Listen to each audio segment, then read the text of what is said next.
desires as meaningful compared to dreams that contradict them. But just But for just for fun, let's take a look at some interpretations of the most common dream themes. We've We've all had the following dream, right?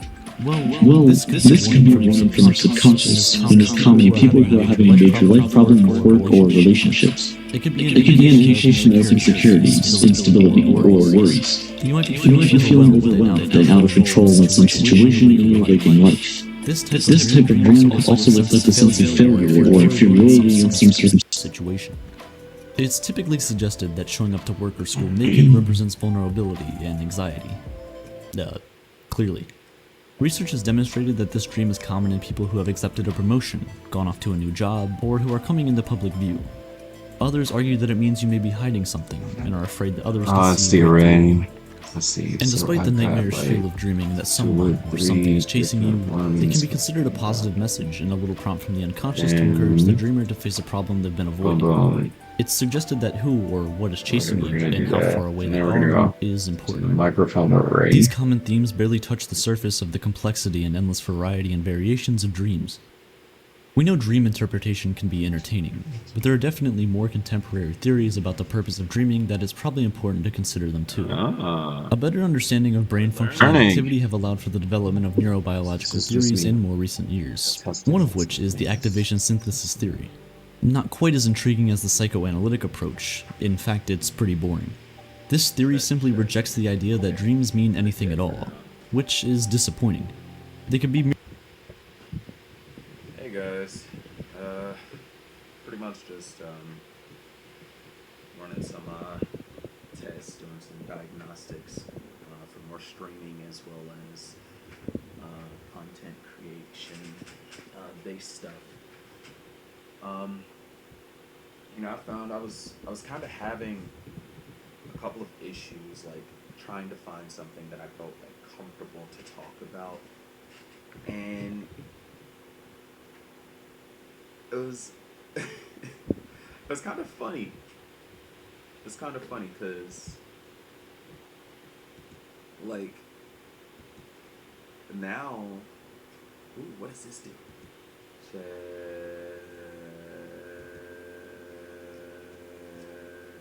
Screw it. I'll try.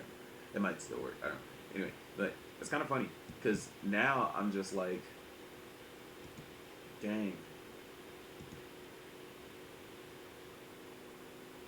I've been planning this for so long, and I'm finally going about like making all of it happen in such a way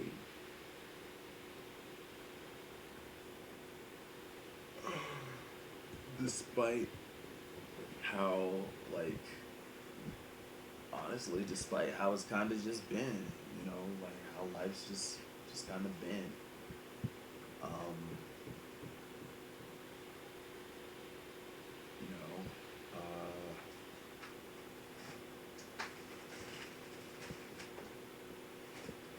Those were my cats. I don't know if y'all could hear them. I don't know if y'all could hear them, but those were my cats. Oh my gosh. I freaking love these cats. All Alright, then we're gonna do this. Boom. Alright. I don't know what that sounds like now, but now you can hear the cats as well, too. So, but, yeah, anyway, this video and all that. Boom, boom, check, 1, 2. merely electrical brain impulses that pull random thoughts and imagery from our memories. Activation synthesis suggests that humans can create dream stories after they wake up, in a natural attempt to make sense of the absurd. I kinda get it. There are some holes in this theory too, though, the main one being that there is vast documentation of the realistic aspects of human dreaming, and evidence that dreams do reflect real-life events that are important or prominent for the dreamer. For example, a study in 2006 asked women who were going through a divorce to report the degree to which their former spouses were on their minds over a 5-month period. These same women were awakened during REM sleep on 3 nights, and asked to provide a detailed account of their dream content. A positive correlation was found between the degree to which women thought about their former spouses during waking hours, and the number of times their former spouses appeared as a dream character. In another study, researchers demonstrated that dreaming can help solve complex mental tasks. Participants were much better, 10 times better in fact, at getting through a complex 3D maze if they had napped and dreamed of the maze before their second attempt. This strongly suggests that certain memory processes happen exclusively during sleep, and that our dreams are not only a signal that these processes are taking place, but seem to be crucial to better performance. So, unconstrained by reality and the rules of conventional logic, the dreams your mind can create have the potential to lay out limitless scenarios to work through problems and produce solutions that you may not have even considered while awake. So, it turns out that dreams can be influenced by pre-sleep emotions, and can be really helpful for problem solving.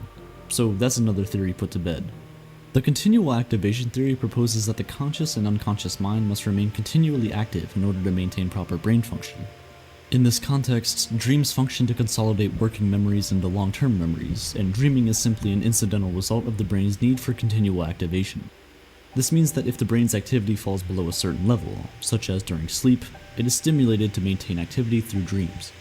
The expectation fulfillment theory explains dreaming as a way to release emotional arousals that haven't been expressed during the day. This frees up space in the brain to deal with the emotional arousals of the next day and allows instinctive urges to stay intact. In effect, the action we wanted to take is completed in a metaphorical form, and this prevents a false memory being created, because we perceive the action as a dream instead. So dreams are metaphors for unfulfilled arousals and expectations, but because sleep does not involve the same stimulation of waking life, dreams draw on memory instead of motor or sensory activity. It is this process that apparently generates the unusual imagery, narratives, and thought patterns we experience in dreams. This explanation has received validation anecdotally through people's personal experiences, but same old story, it is essentially unfalsifiable. Interpretation of dream events is subjective, so we aren't able to put this theory through rigorous scientific testing. I could go on with the theories for days, but you get the point. No one really knows. It's very difficult to disprove most theories. Maybe some of them. That I'm watching, by the way, it is called. It's from Aperture. It's called "Your Subconscious Mind is Ridiculously Powerful." I was like, oh, is it? Let us see if it is. So, yeah.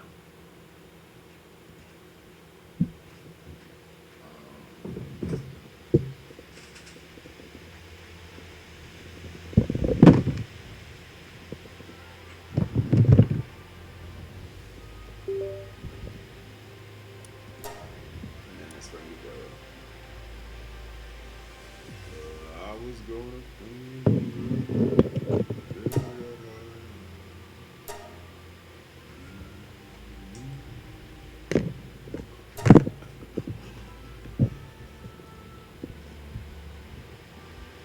The more fascinating dream phenomena can shed light on the function of dreaming. The term lucid dreaming was coined by Van Eeden way back in 1913, although people were writing about this kind of experience as far back as the 1800s. It describes a state in which the dreamer is aware they're asleep, and sometimes has the ability to control events and actions. It most commonly occurs during late-stage REM sleep, and essentially allows your conscious mind to control something your unconscious mind normally controls. Lucid dreamers report being able to fly, taste, smell, and touch pretty much anything they want. It's more common than you think, with about 55% of people having experienced the state at one time or another. For starters, participants were asked to perform specific ocular movements if they became lucid while dreaming. By ocular movements, I mean moving your eyes. That's literally it. This is possible actually, and it's kind of ingenious, because eye muscles are free to move during REM sleep.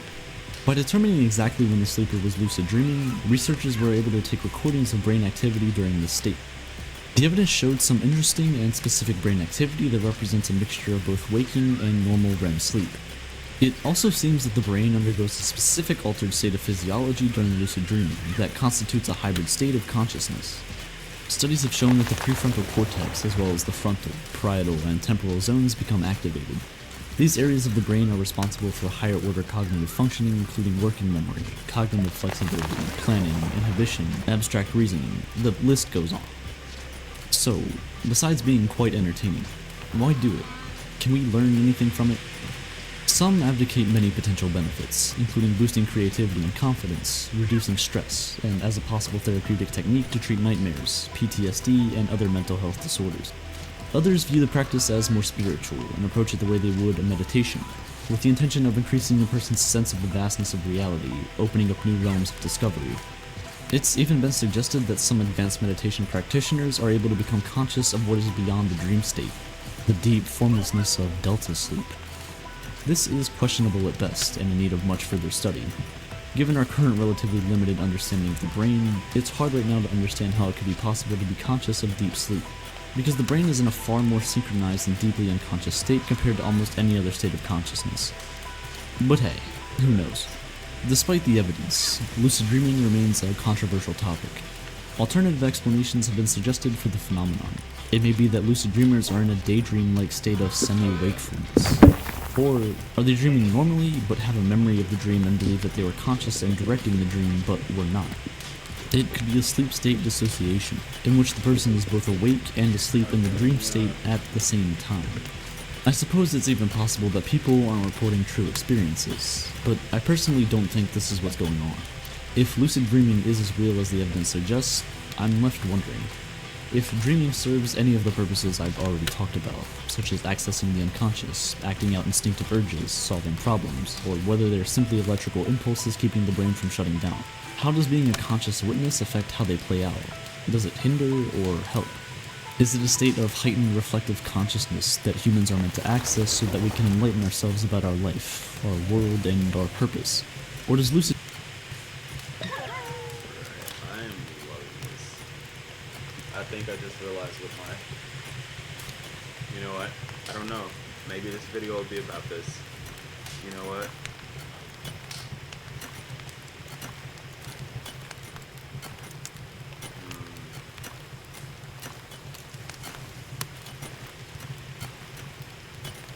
I haven't really spoken about anything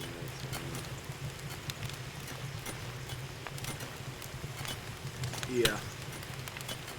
Yeah, no. It's been hard to get stuff out, so this is gonna probably be the best thing that I can do right now. Lucid dreaming stand alone in its function to serve an entirely different purpose. Have you ever dreamt of an event only to find out that it happens in your waking life? It's a weird occurrence. Precognitive dreams are dreams that appear to predict the future through a sixth sense, and there's some pretty famous examples of this happening. When the Titanic sank in 1912, hundreds of people came forward with reports of psychic dreams about it sinking. It was even possible to validate at least 19 of them, including a date-stamped letter. Several people apparently canceled tickets and decided to not travel based on their dreams. Are all 19 of these people psychic? Well, no. In fact, in this case, it's likely to be simple math and the power of probability. Think about it. There's 7.5 billion people on this planet, each having an average of 5 dreams per night, whether you remember them or not.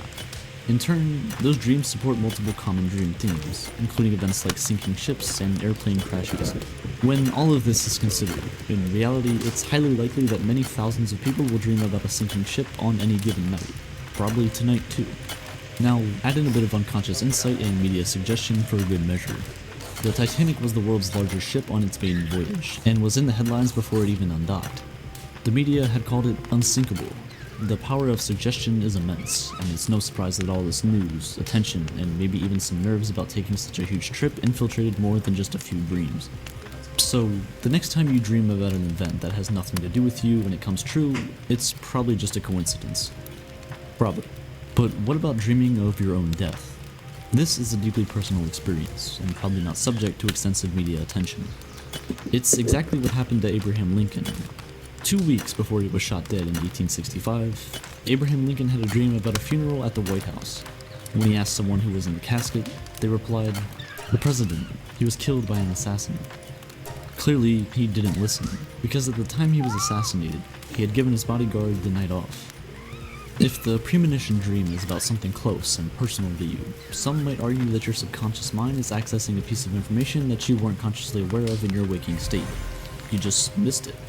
The brain has so much to process every second you're alive. It only makes sense that some information is lost. So it's less psychic power and more inner feelings or intuition that you're experiencing through your dream. And this takes us neatly full circle back to the question of why we dream.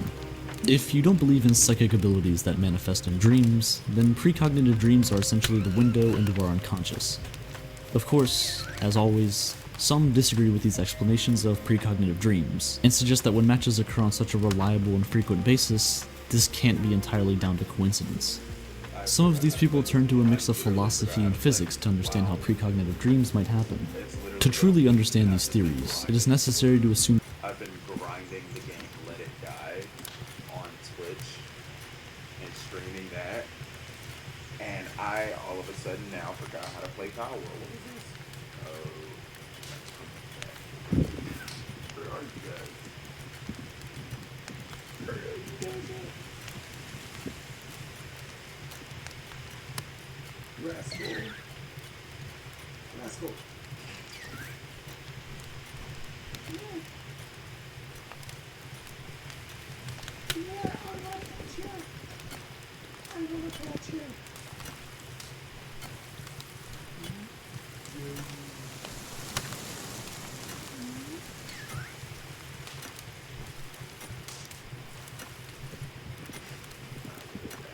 the future consists of many possibilities, and which one becomes reality is determined by the choices we make.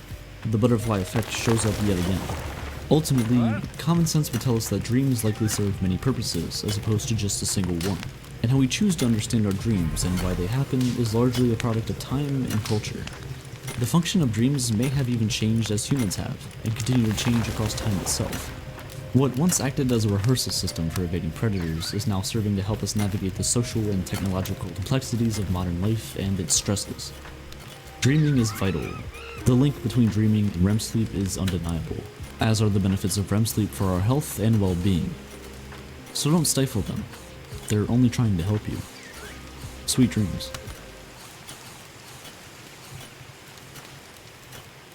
In 2012, Drake made a song titled The Motto, but what most people remember from it is YOLO. YOLO tells you to live in the moment, enjoy life you have today, and not worry too much about tomorrow. Because at the end of the day, you only live once. While Drake certainly popularized the motto, he wasn't the first to use the phrase, and he certainly wasn't the first to come up with the idea of enjoying the pleasures of today without worrying about tomorrow. This idea has been around since the 4th century BC, as what philosophers call hedonism, a school of thought that was Now it's about to cut into the ephemerality of this shit. And this is the reason that I hated YOLO so much. It's like always out. created by Aristippus of Cyrene, a student of Socrates. Hedonism is the idea that the end goal of all of our actions in life is to 1. Pursue pleasure, and 2. Avoid pain. Aristippus believed that the only good cause worth pursuing was one that will ultimately bring you pleasure. In today's society, we're taught that the way to succeed is to suffer today so you can enjoy tomorrow, to save for the rainy day. Once we get out of college, we're encouraged to find a job and work hard at a 9-to-5 for many years, live modestly, and save as much as possible so we can enjoy our retirement 50 years later. Aristippus didn't believe in any of that. He didn't believe in the idea of delayed gratification, and he always advocated for people to simply get pleasure from what is present and available. I also want to say I'm not the most sure that he was even, that they had like Aristippus. Okay, yeah, no, they had shorter lifespans back then, like significantly as well. He was completely against the idea of suffering in the present in order to get something that only might be pleasurable in the future. So instead of telling students in college to study hard for their exams so they can land a good job after school, for example, Aristippus would encourage them to fraternize, drink, and party lavishly, because these are the pleasures that are readily available to them. On the one hand, you can see him as stupid and lacking foresight. After all, if you squander everything you have on the pleasures of today, you'll quickly run out of resources, and all of that pleasure will turn to pain. From people losing everything they had because of an addiction, to people living in poverty as a result of their own laziness, we've seen the results of solely focusing on the present pleasures. But on the other hand, there's some wisdom to this school of thought, because truly, tomorrow isn't promised to any one of us. What's the point in working hard at a 9-to-5 for 50 years, ignoring all of the pleasures of the time, only to die a few years before retirement? And let's say you do make it to retirement. The sad reality is that 1 in 4 people will have a disability by the age of 60, and the older you get, the chances of that happening increase drastically. Knowing all of this, is it still foolish to think that we are all better off just enjoying the pleasures that we do have in the present? Socrates and other philosophers at the time certainly believed so. A lot of philosophers hated the idea of hedonism, because saying that the end goal of the entire human existence is simply to pursue pleasure and avoid pain just sounded vain.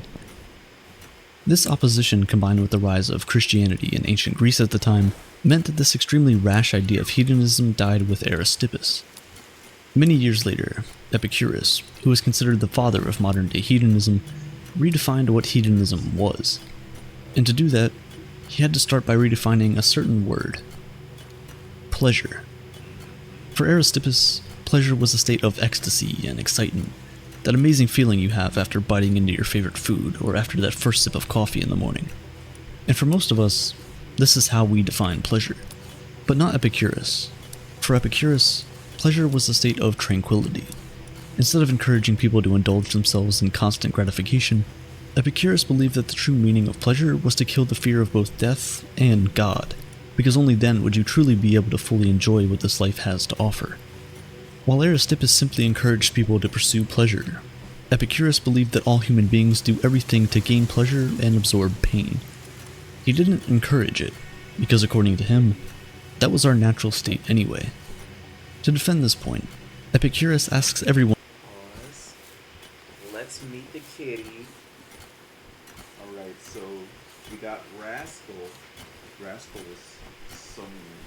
Rascal ended up getting his claws stuck in the clothes hamper earlier and started meowing. I had to run and come to the rescue. It was so adorable, but I was also like, I had to try real quick because, yeah, but this is Pickle. Pickle. Ooh, do I need to wipe her eye again? I do. I just wiped it yesterday, like last night. I love Pickle. Pickle's a big lover.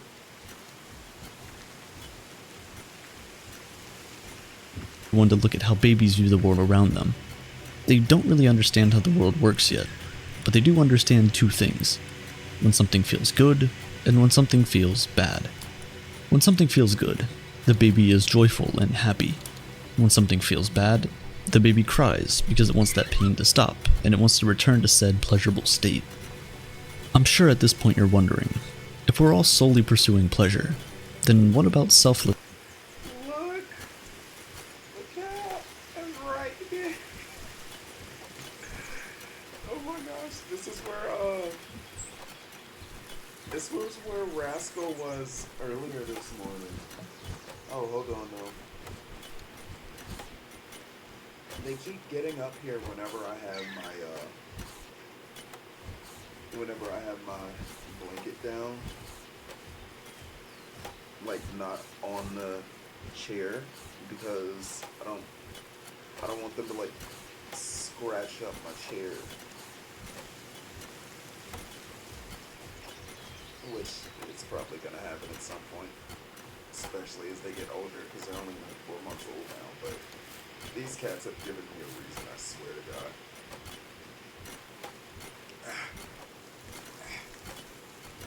Oh, there we go.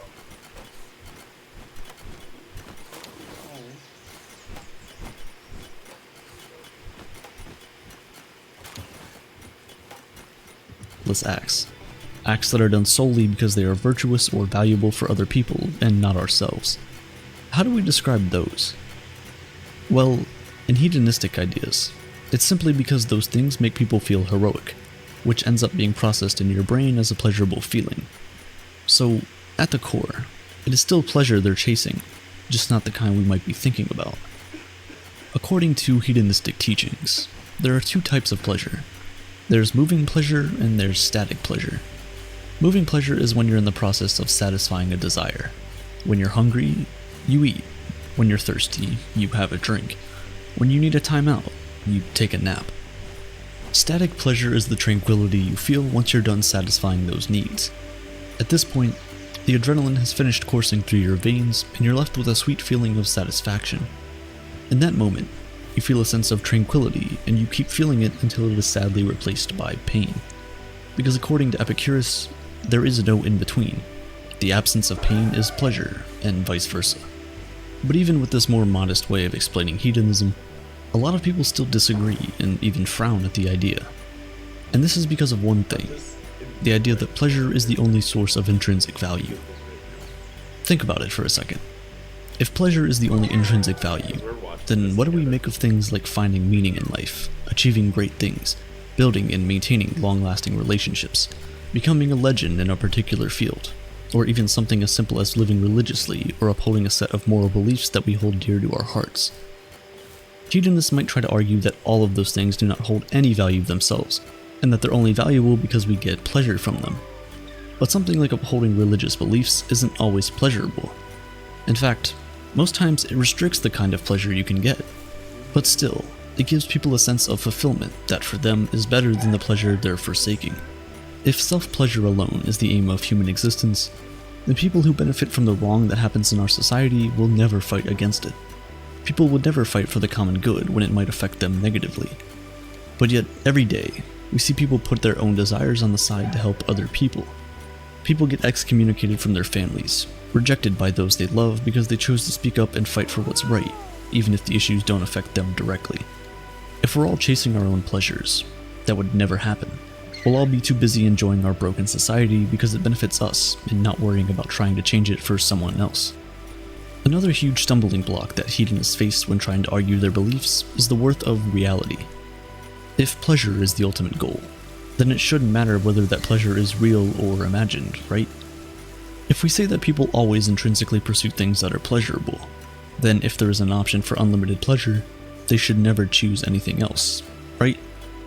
To answer these questions, Robert Nozick created a thought experiment. Giving people two options, he asked them to choose between being plugged into a pleasure-giving machine for the rest of their lives and living their current reality with the pain that exists in our world. People always picked this reality, because in the end, living a life that's not real is pointless and meaningless. And even with the option of the most pleasurable thing in the world, people would rather have pain that's real, whatever real means. As I've said previously, the best memories are the ones you remember with both pleasure and pain. 20 years after he left his childhood home, Abraham Lincoln came back only to see the entire place in ruin. As he looked at it with tears in his eyes, he said, "My childhood home I see again, and am saddened with the view. And still, as memories cloud my brain, there's pleasure in it too." This beautiful mix of pleasure and pain is something that the hedonistic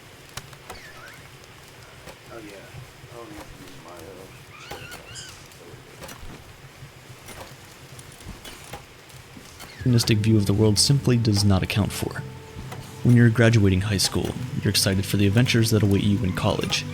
You'll probably be leaving home for the first time, and you'll finally be alone, able to enjoy what the world has to offer. That feeling is pleasurable. But the feeling is also painful. You'll miss your high school friends and the simplicity of childhood. You'll miss your parents, your siblings, and the community that you grew up in. And though these painful thoughts cloud your brain, there will be pleasure in it too. Hedonism is frowned upon in modern-day society because it opens the door for a trap that you can easily fall into. Pleasure is an insatiable desire. If you get hungry and fill your belly, it only takes a few hours and you're looking for something else to eat. It's an unending pursuit. So if that becomes the entire reason for your existence, it can quickly become difficult to control. This is how most people become addicted. It starts out as just a fleeting pleasure, and before you know it, the reason you're doing those things stops being the pursuit of pleasure and starts being an unquenchable and uncontrollable thirst for those things. A trap that's very difficult to come out of, one that many people get stuck in for the rest of their lives. But this isn't to say that we can't learn some things from hedonistic principles, because as much as we might not like to think about it, it's true that tomorrow is not promised. So, we might as well make the best of today. Things like making a conscious decision to enjoy the little everyday pleasures can help us lead a happier life. If your car breaks down and you have to walk to school, don't be in haste. Embrace the journey. Walk with a friend, make jokes with them, and always leave each other on a good note. Craving a cup of coffee? Head out to your favorite coffee shop and order your favorite drink. You've earned it. You don't have to wait until you're retired before you can start reaping the fruit of your labor. Take those vacation days. The promotion can wait a few more months. Stay on that call with your friends for an extra hour. Missing an hour of study probably won't make you fail. Because even if seeking pleasure might not be the ultimate goal of human existence, it's certainly a worthwhile pursuit. You are a chicken. Yes, you.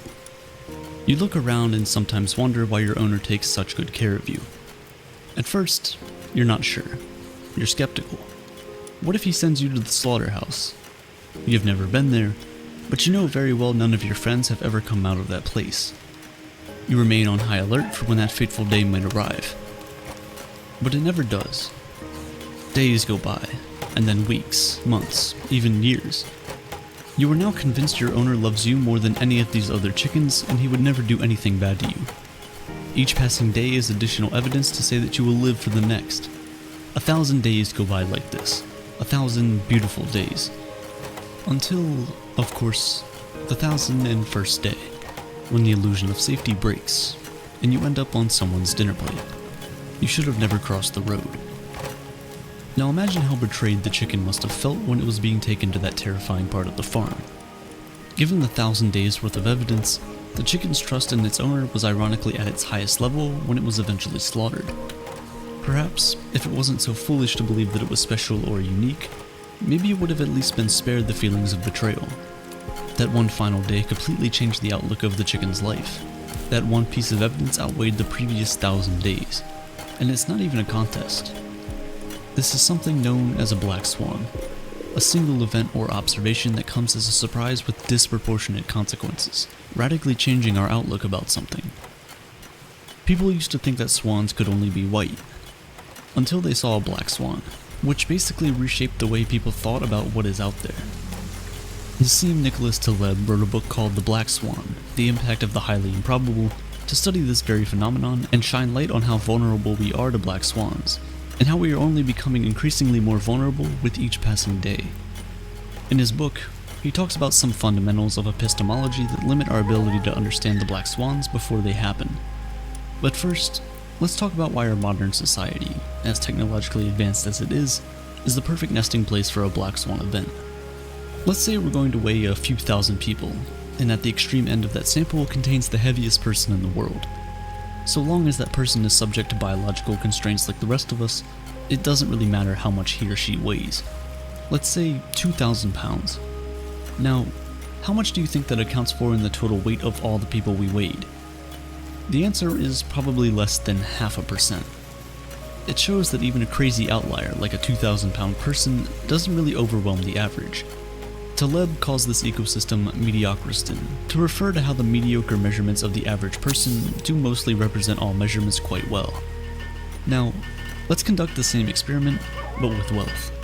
Let's gather a few people and include just one of the 3,000 or so billionaires in that list.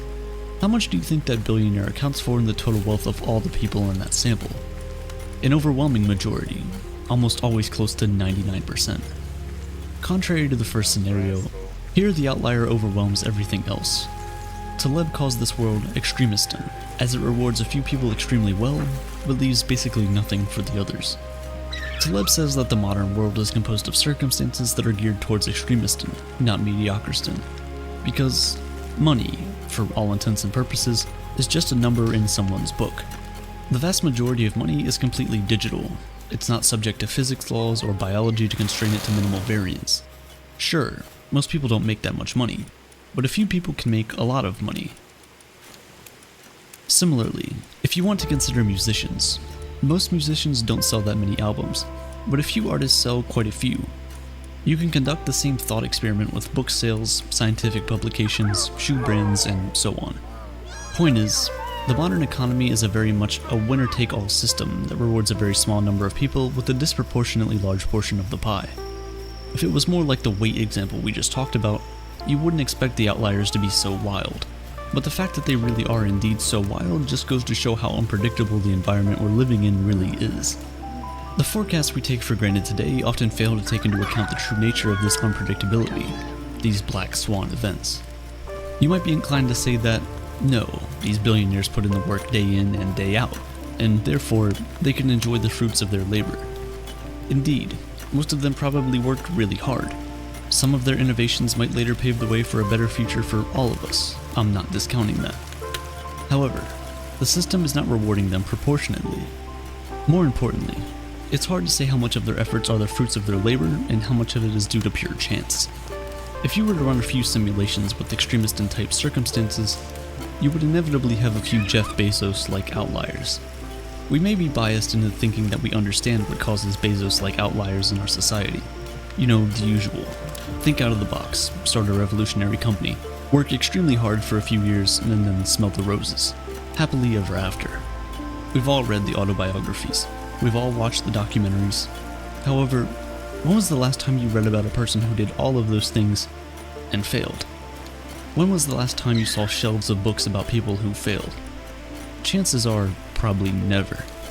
These stories just never really quite make it. There is an epistemic bias in all of this. Taleb says, now take a look at the cemetery. It is quite difficult to do so, because people who fail don't seem to write memoirs. And if they did, those business publishers I know would not even consider giving them the courtesy of a return phone call. This is despite the fact that, often, advice about what not to do is more useful than what to do. But that's just the economy. That's just one facet of society. We also don't understand the socio-political aspects. Take 9/11 for example, which is certainly a black swan event. After it happened, you had tons of experts come out and say that they had known for years that it was about to happen. Well, why didn't they say anything? This retrospective distortion of the understanding of a problem is one of the hallmarks of a black swan event. None of them really knew. If they did, cockpit doors would have been bulletproof long ago, pocket knives would have never been allowed into cabins, and the TSA would have been invented much earlier. But these things were only instituted after 9/11. If you were to suggest such policies in 1991, for example, you would probably not be taken too seriously, or would have been shown a spreadsheet that suggested airlines don't have the money for bulletproof doors. But inevitably, they did. Thankfully, the likelihood of a 9/11 style event is much lower now than it used to be. Countries around the world are more prepared, more vigilant. However, that also makes these precautions somewhat lose their relevance. Yuval Noah Harari, in his book Homo Deus, cites a paradox about knowledge. He says, knowledge that does not change behavior is useless, but knowledge that changes behavior loses its relevance. The more data we have and the better we understand history, the faster history alters its course, and the faster our knowledge becomes outdated. Despite the measures we have taken for a black swan event like 9/11, that does nothing to improve our odds against a future black swan. If anything, it might lure us into a false sense of security, and in fact worsen our chances of coping with the impacts of the next highly improbable event. We tend to convince ourselves that we understand risks once we have understood a game of dice or blackjack. However, trying to approximate the risks in real life with the same methods used in a closed-loop artificial game is simply oversimplification, a mistake that we commit daily. This, Taleb calls, is the ludic fallacy. We learn simple games and immediately conclude that the stock market works in the same way, even though one of these things lives in mediocristan and the other lives in extremistan. If the markets were well understood, do you think something like GameStop or AMC would have ever been allowed to happen? Sure, short squeezing is not a particularly new phenomenon, and yet, even a non-black swan event such as this one left even the smartest hedge fund managers scratching their heads and practically chasing bankruptcy. This false sense of understanding makes black swans that much more dangerous. There are other reasons why we are increasingly more vulnerable to black swans. Taleb said whereas in the past people might have been studying different kinds of literature and diving deep into a locally developed set of ideas, today, arguably the most read book is Harry Potter. That's of course not to say Harry Potter is a bad book or anything, but it goes to show that we are much less in tune with each other's ideas, for better or for worse. For the most part, everyone is dealing with generally the same ideas. That coupled with the rising complexity and reach of technology means when something fails, it fails for more people than ever before. The Pakistani government tried to shut down YouTube in Pakistan. It ended up shutting down YouTube worldwide, Taleb cited. We don't understand these things. That's just one way for technology to fail, but it goes to show how interconnected things are. And while that is often touted as a plus, given sufficiently poor luck, that can really spell doom for us all. Take coronal mass ejections as an example. These are regular bursts of radiation from the sun that scientists on Earth know and expect. The largest coronal mass ejection ever on record is the Carrington event in 1859. Its effects were mostly felt by telegraph operators who had some of their equipment burnt from the sudden surge. Most of the world went on without a hitch. On the other hand, if a Carrington-class event were to occur today, with all the grids, electric cars, and equipment that we now have, the damages would be in the trillions of dollars, and repair could take decades, if at all possible. And with each passing day, with each little transition into an electric future, we're becoming more and more vulnerable to such an event. The thing is, this isn't even a black swan event. In 2012, the likelihood of a Carrington event in the next decade was calculated to be around 12%. And yet, despite that high probability, we're not particularly prepared for such an event. Given the esoteric nature of its risk, seemingly low probability but high impact, despite all the mounting evidence, we'll have a very hard time convincing governments to make modifications to power grids to avoid catastrophic failures. So if that's how little we care about an event that we know is bound to occur eventually, imagine how unaware we are of a true black swan. The chicken in the farm, were it to somehow be spared by some miracle, would never trust another human being ever after the betrayal it endured. However, few are ever so lucky. Meanwhile, for the owner, the chicken's death comes as no surprise. It is a routine event, and therefore no black swan. The idea of a black swan is therefore relative to the knowledge one possesses. Hence, our objective is to try and be in the position of the butcher, not the butchered. Taleb says, "I worry less about advertised and sensational risks, more about the vicious, hidden ones." Of course, the idea of a black swan also incorporates good things, such as wildly unlikely positive outcomes of chance, otherwise known as life. The odds of being born are 1 in 400 trillion. But to be fair, I just unfollowed my own advice. Such a thing can't really be predicted, can it? For all we know, and for all we don't, being born is an unimaginably unlikely event that nobody really predicted. So if you are alive, whatever that means, in the end, we're actually all the black swans we've been trying to avoid the entire time. Ironic, isn't it? Are you the type of person to analyze every second of the interaction you just had with someone for hours on end, or are you normal? Either way, you probably don't think all that hard about every single detail of the decisions you make in social situations. But believe it or not, there's an entire scientific field that applies to social situations and decision making. We're talking about game theory. Game theory can be used to analyze both economic and social situations. It's essentially the science of strategy. And just like the reality it is trying to model, game theory can get really complicated. And yes, although game theory is relevant to games as we typically understand them, such as poker, most research in game theory focuses on how groups of people interact. Let's first define what a game is. So, what exactly is a game? It sounds like a stupid question, like who doesn't know what a game is? But games, in the field of game theory, are a slightly different concept to what you might expect. When it comes to game theoretic analysis, a game constitutes any interaction between multiple people where each person's payoff is affected by the decision made by others. Let's apply this definition of a game to a couple of games. Is Sudoku a game? Well, in the traditional sense, sure. But in game theory, no. Sudoku is not a game.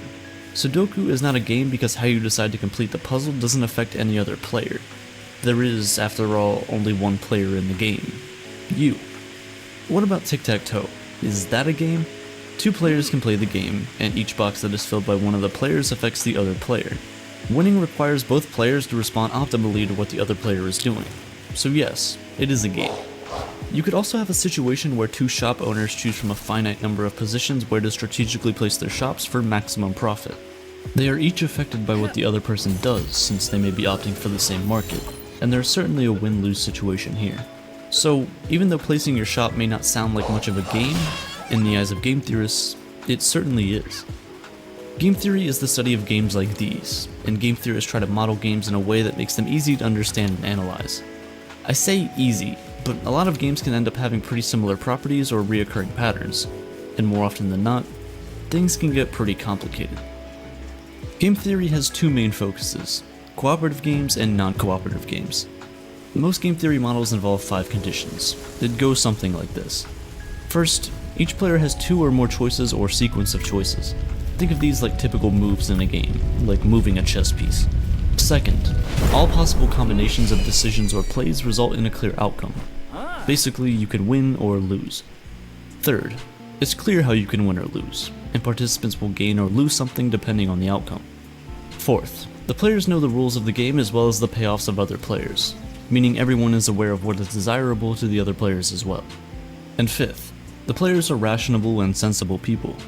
Rational here means strictly that when they're faced with two alternatives, they'll choose the option that provides the greatest benefits. While players know the rules and their opponent's options, they don't know their opponent's actual decisions in advance. So players must choose options based on assumptions of what their opponents might choose.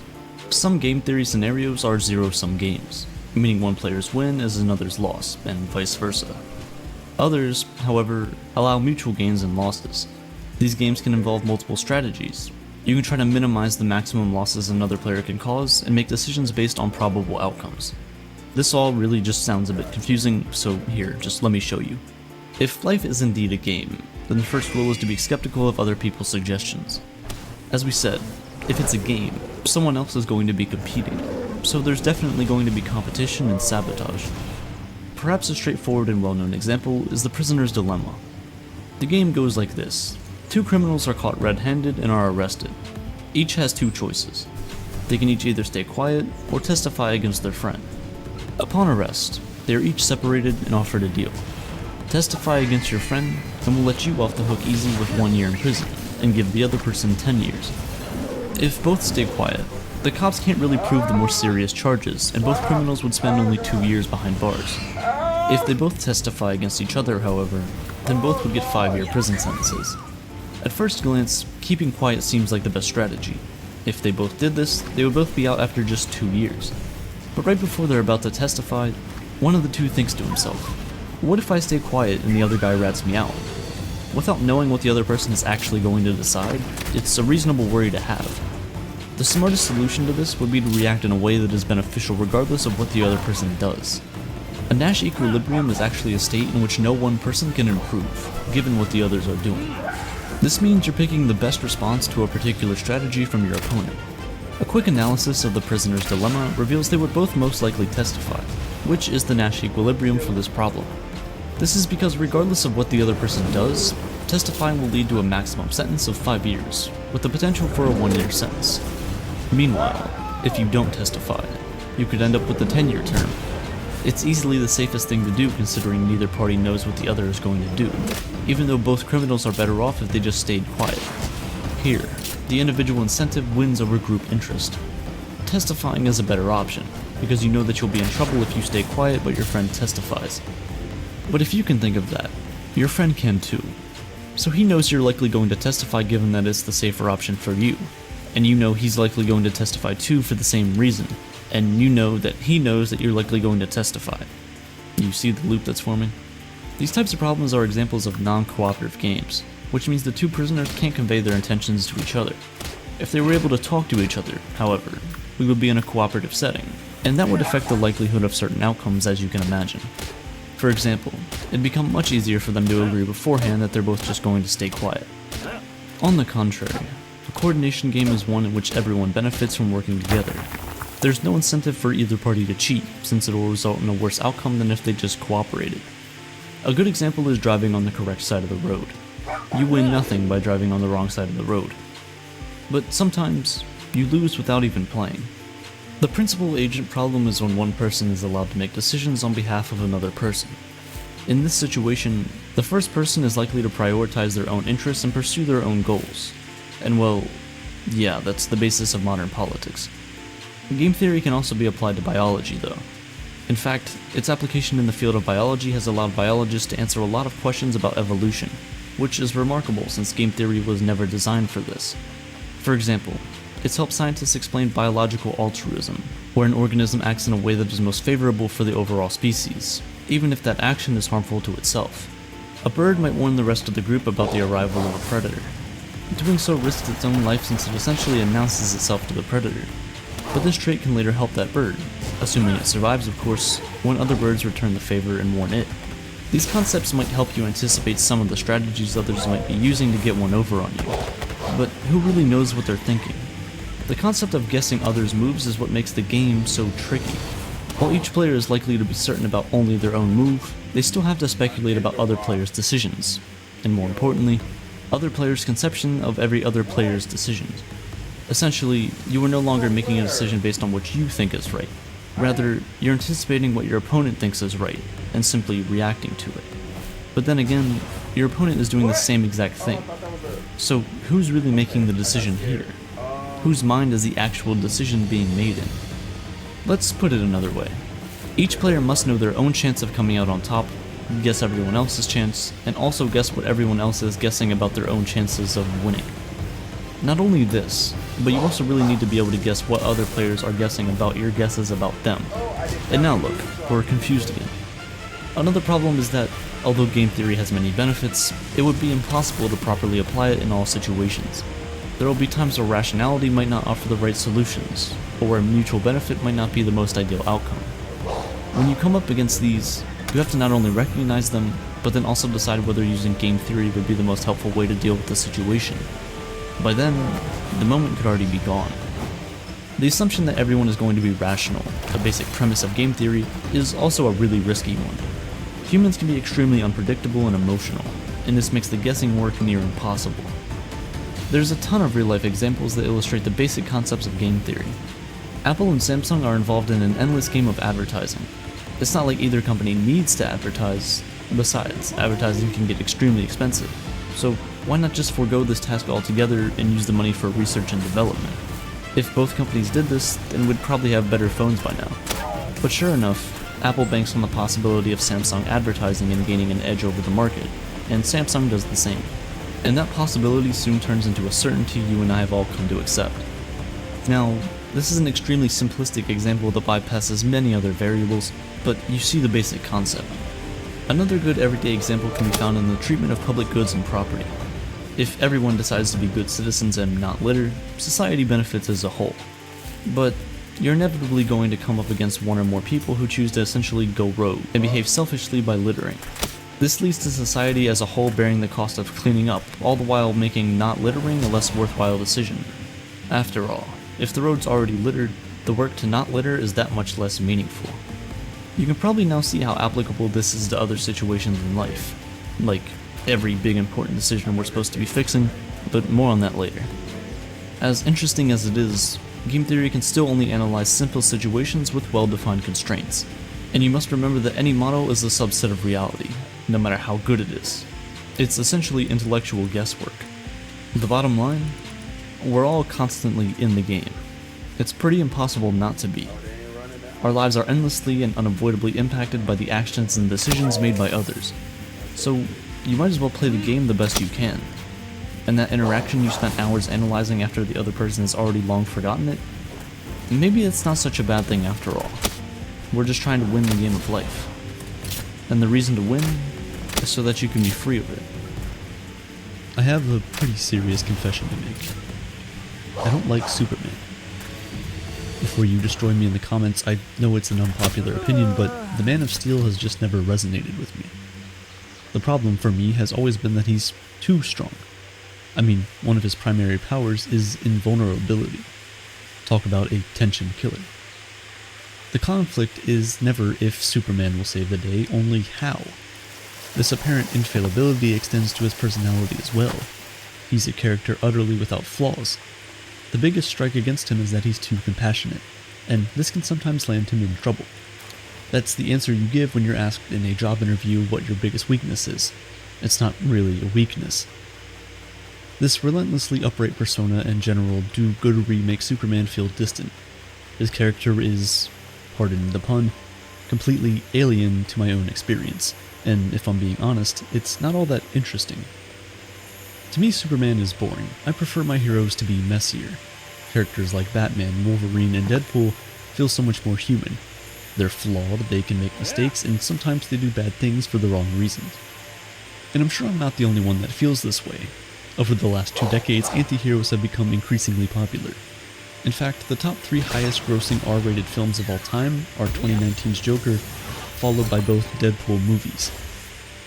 But why is this? Why have so many of us turned our backs on characters like Superman and Captain America? To understand that, we first need to figure out what exactly an anti-hero is. Unfortunately, as it turns out, this is easier said than done. We all know an anti-hero when we see one. They're dark, gritty, usually a bit reckless, and make questionable life decisions. However, the term itself is difficult to define. Anti-heroes as we know them today are a relatively new concept, and the parameters are fuzzy at best. At its most basic level, the anti-hero is a subversion of the hero trope. They are whatever a hero is not. In a technical sense, this means giving them characteristics normally reserved for an antagonist. They might drink and curse, have an abrasive personality, or rail against authority. The problem with this description, though, is that its negatively defined meaning is rooted solely in its opposition to something else. This doesn't tell us what an anti-hero is, merely what it is not. This is further complicated by the fact that what characteristics constitute a hero vary over time and between cultures. Heroes in the truest sense are meant to represent the ideals of a society. They stand as living personifications of the values that citizens should strive to emulate. However, these ideals and values naturally evolve alongside the beliefs and needs of the population. This applies to anti-heroes as well. Traits seen as or anti-heroic change based on the cultural context. In 1962, Canadian missionary Don Richardson traveled to Western New Guinea and Indonesia to try and convert members of the indigenous Sawi tribe to Christianity. He encountered some trouble, though, when his potential congregation identified Judas, not Jesus Christ, as the hero of the story. It turned out that the Sawi people placed a higher value on trickery and deception than sacrifice. They saw Jesus as little more than an unwitting sucker who had been duped by the true hero of the narrative. A better way then of defining heroes and anti-heroes might be by judging them based on their moral consistency. Heroes by their nature are morally consistent. They have a strict set of dedicated principles they follow that guide their actions. Anti-heroes, on the other hand, are morally ambiguous. They operate in gray areas and are more fluid in their decision-making. This ambiguity can manifest either in the anti-hero's own personal ethics or in the way that they are perceived by society. Not every anti-hero needs to be an edgy, homicidal maniac cracking one-liners as they shish kebabs bad guys with katanas. In fact, the classic anti-hero archetype looks a lot less like Deadpool and more like your friendly neighborhood Spider-Man. I know what you're thinking, Spider-Man's not an anti-hero, but even by the traditional definition, he kind of is. When Peter Parker is first bitten by a radioactive spider and gifted with superhuman abilities, he doesn't want to become the savior of New York. He's insecure, anxious, and wavers in his convictions, even allowing a criminal to escape as an act of revenge against a boxing organizer who cheated him out of his winnings.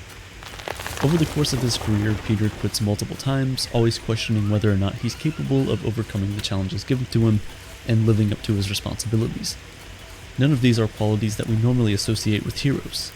Peter is inconsistent, and our perception of him doesn't align with the image that we've built up in our heads. On the other end of the spectrum, there are anti-heroes like Wade Wilson's alter ego Deadpool, who we normally associate more with the term. These are heroes who do the right thing for the wrong reason or the wrong thing for the right reason. Deadpool is firmly in this camp. Particularly in the comics, he's a mercenary first concerned solely with how any given situation benefits him. Even in the films, his story begins as a revenge trip. Yes, his objective is to take down a cartel of human traffickers manufacturing and selling mutants into slavery. But he's only doing this as retribution for his own disfigurement. His motivation isn't to break up the smuggling ring or free the captives, he just wants to fix his face. To say that Deadpool's morals are loose is generous. He is entirely self-interested, recklessly individualistic, and more than a little murder-happy. If he ends up saving a day, it's typically just an unintended byproduct of his actual goals. The key takeaway from this is that anti-heroes are hard to pin down when it comes to assigning moral judgments, either because their own ethical code is so nebulous, or because we as a society have difficulty reconciling their personal traits with our own expectations of what a hero should be.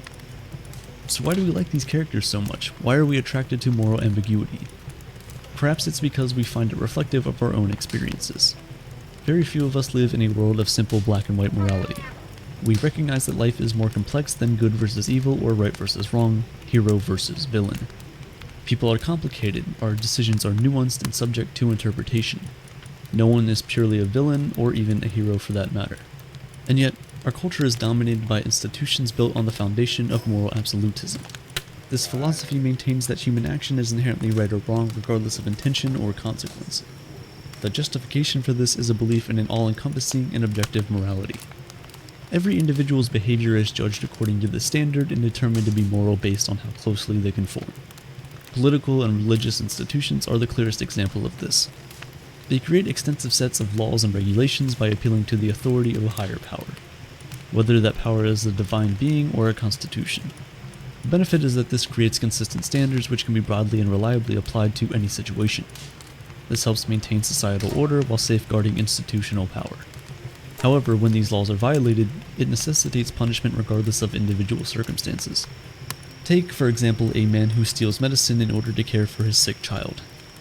Although his motivation is pure and the act itself noble, theft is still illegal. If he's caught, he faces imprisonment, if not worse depending on who's in charge. While creating a reliable and predictable framework by which behaviors can be evaluated, the problem with moral absolutism is that it's inflexible and doesn't allow for subjective interpretation. Instead, it promotes the idea that there's an objective morality by which every act can be judged. In becoming symbols of societal ideals, traditional heroes serve as the physical embodiment of these absolutist systems. More than that, they act as enforcers, ready to use violence in order to combat perceived evils and protect the established moral order. This is why I don't like Superman.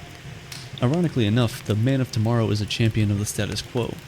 He, Captain America, and others like them defend social and political structures as they already exist, regardless of their flaws. To his credit, I don't think Superman would punish someone for stealing medicine for their sick child, but he definitely will protect the systems that originally put that person in that position. By intention, moral absolutism creates a societal binary: those who conform and those who do not.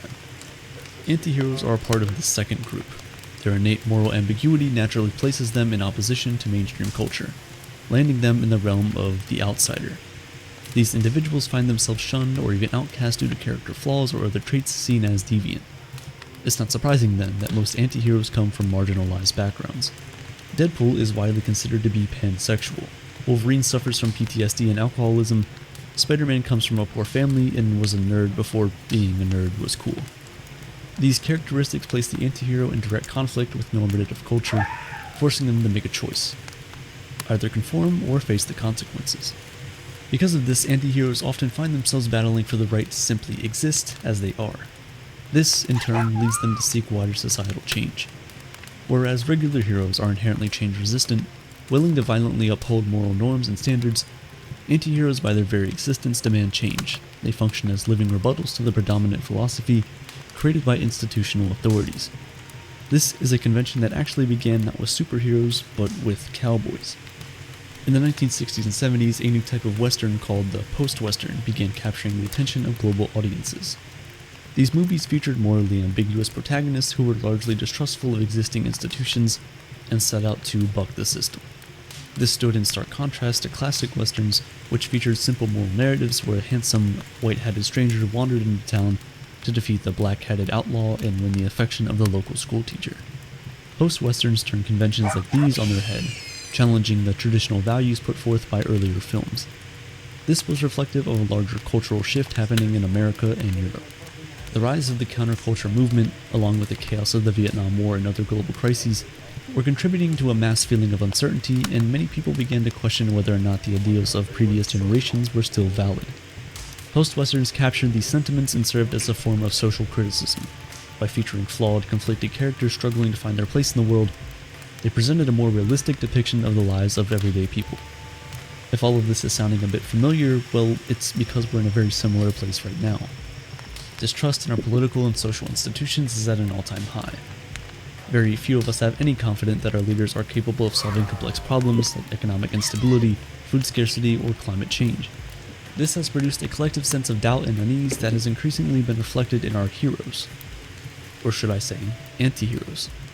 Films like Deadpool, Logan, and Joker functionally serve the same role as the post-Westerns, changing the beliefs championed by earlier generations of heroes. The superhero stories of the 80s and 90s largely represented a return to the classic Western tropes, including black and white systems of morality. This came at a time when the West was running on the high of economic prosperity and the end of the Cold War. Figures like Ronald Reagan and Margaret Thatcher advocated for a revival of traditional values, which in turn gave rise to a new form of absolutist morality. It's no coincidence that Reagan, himself a retired actor with a few westerns under his belt, frequently wore a cowboy hat. but it's easy to claim that your moral worldview is the right one when everything is going well. Flash forward a few decades and you have 9/11, the War on Terror, the 2008 Great Recession, and COVID-19. Crisis after crisis has challenged the fundamental ideas that shape our culture and revealed monumental cracks in the structures meant to guide our lives. The popularity of anti-heroes represents a shift in our collective thinking. We like them because they offer us an alternative to the ethical ideals advocated by the institutions that have failed us. We identify with the struggles of anti-heroes because we too reject contemporary values and want to see them replaced with something better. However, this begs the question, what comes next? The age of the anti-hero will one day end, probably sooner than later, and it's hard to know what will replace it. Will we once again return to an era of strict absolutist morality, or will we be able to invent something better, something more nuanced and capable of dealing with life's ambiguities? Whatever it is, let's just hope it comes with a few less Supermen.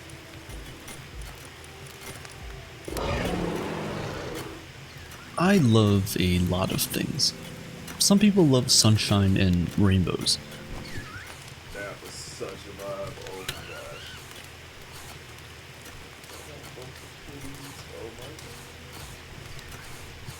One of them is like on my legs. And like he's like under the table.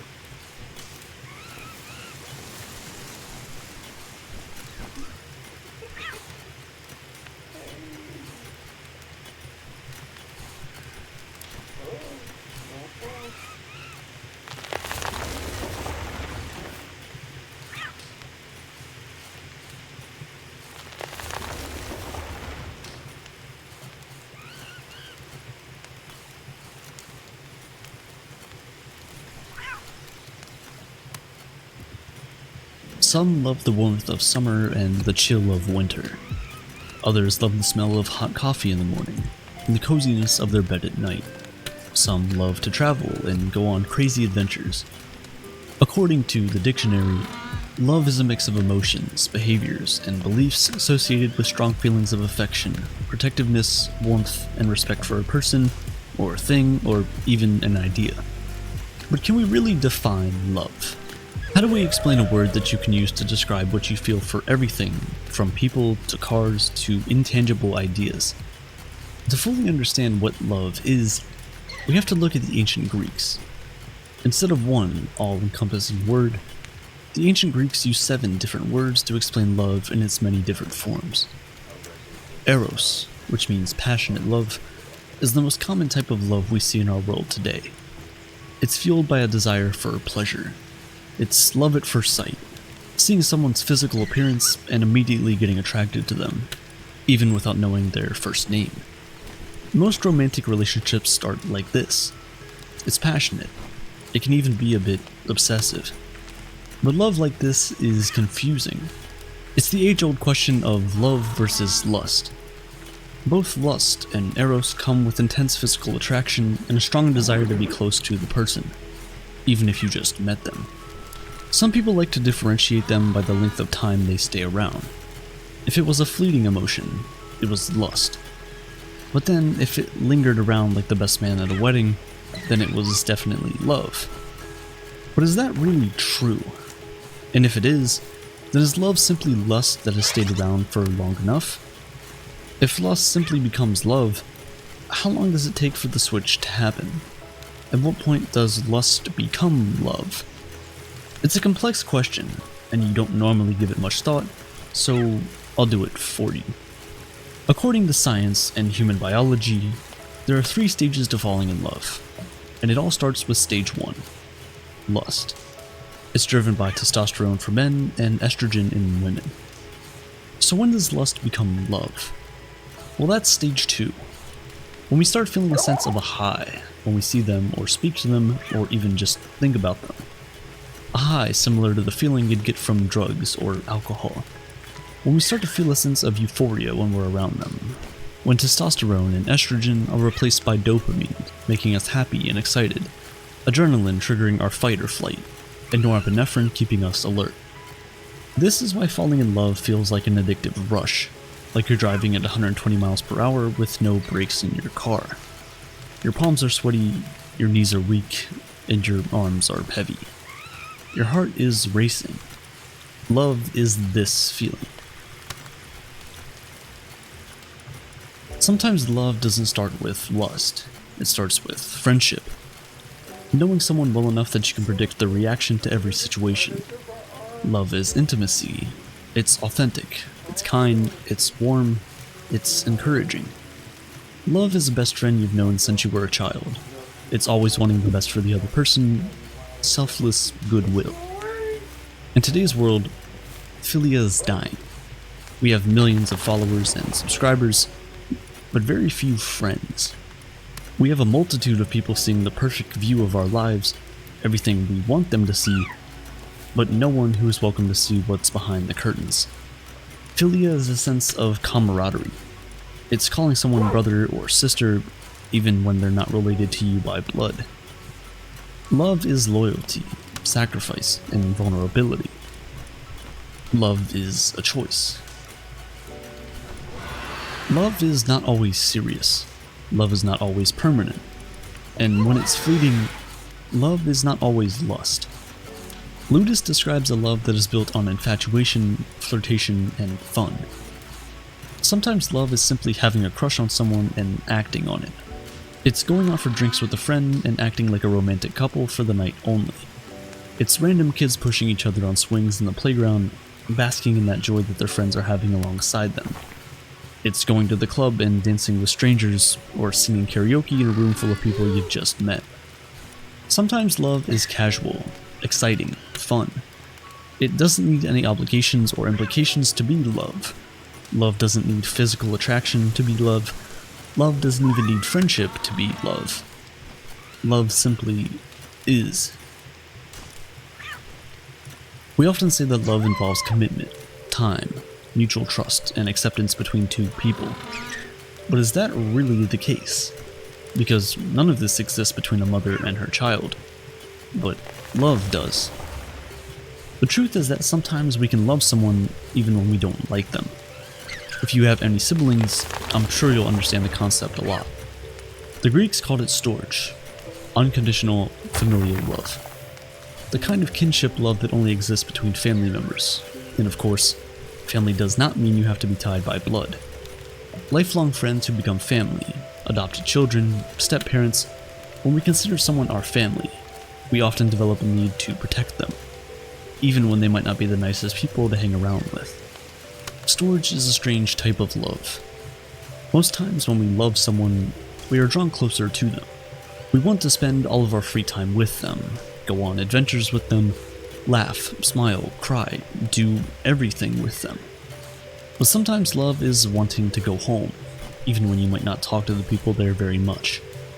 It's simply a sense of security, like a weighted blanket. This love is being able to give someone a kidney without hesitation, but not your phone's charger. Even when in truth, only one of those is easily replaceable. And this strange feeling is not only towards people, it's the same for sports teams and fans. Every year you cheer for your team, every year they break your heart. Yet the very next year, you glue back the millions of pieces and wear the badge with the pride chanting, "This year will be our year." Because love is unconditional. It's not dependent on who the person is or what they can give to you. Love is a one-way ticket. It's loving someone even when they might not have the ability to love you back. Aristotle once said, "All friendly feelings for others are an extension of a man's feelings for himself." If you don't love yourself, you can never truly love others. This is why philautia, the love of oneself, is something we shouldn't take for granted. Love is not just what you can do for others, it's also what you can do for you. So go out and give yourself a treat once in a while. You don't have to have achieved anything or crossed any milestone before you celebrate yourself. Just like others don't necessarily have to do anything before you love them, you don't either. Love is when you can stop comparing yourself to others, when you forgive yourself for your past mistakes and stop judging yourself for things that are beyond your control. Love is when you wake up in the morning, look in the mirror, and be proud of the person staring right back at you. Love is leaving toxic relationships and not feeling obligated to stay no matter who they are or how important they've been to you in the past. It's choosing yourself over and over again and protecting yourself the way you would protect anyone else. Love is being kind to yourself, in your thoughts, in your words, and in your actions. Because only when we truly love ourselves can we be able to love others. Love lasts for a lifetime. Love is to have and to hold, for better, for worse, for richer, for poorer, in sickness and in health, to love and to cherish, till death do you part. Love is committed and compassionate. It's accepting each other's differences and learning to compromise. Love is taking out all the broken pieces and putting them together again, instead of throwing them all out. Love is everlasting, rooted in romantic feelings and compassion. So is love a feeling or a choice? If love is a choice, why do we never know we're falling in love with someone until we are? Why can't we ever say to ourselves, I want to fall in love with this person, and just do it? On the other hand, if love is a feeling, then there is no basis for wedding vows. There is no basis for the promise that we'll love each other forever, because feelings come and go, and usually they are beyond our control. The only way we can judge that love will remain forever is when we decide that it will. Is love a feeling or a choice? Well, it's both. Falling in love is a feeling, but staying in love is a decision. It's telling them you love them even on the worst days. It's saying to them, I don't know how we'll get through this, except that it'll be together. Love is being vulnerable even when we don't feel like it. Love is holding the roses without being scared of getting pricked by its thorns. Love is an amazing feeling in the beginning, but for love to last a lifetime, it has to evolve into a commitment of never letting this person go for as long as they let you. Love is giving to charity and helping strangers in need. Love is empathy towards humanity. It's fighting for change even when you might not be directly affected by the issues. Love is altruistic, selflessly caring for humans, animals, and even Mother Earth itself. Love doesn't expect anything in return for its actions. Love itself is the reward. Love serves as the foundation for societies and communities, without which we cannot thrive. Scientists have always battled with the concept of love. Some believe that love is a basic human emotion, like anger or sadness or joy. However, some others believe that love is simply a cultural phenomenon, something we are drawn towards as a result of societal expectations and pressures. But nothing could be further from the truth. If love is simply a cultural phenomenon, it wouldn't exist in all cultures of the world. And the fact that it does suggests that, in truth, there is something innate about love, something biological about its experience. If love is fundamental to the human experience, then we must ask, what is the point of love? Why do we love?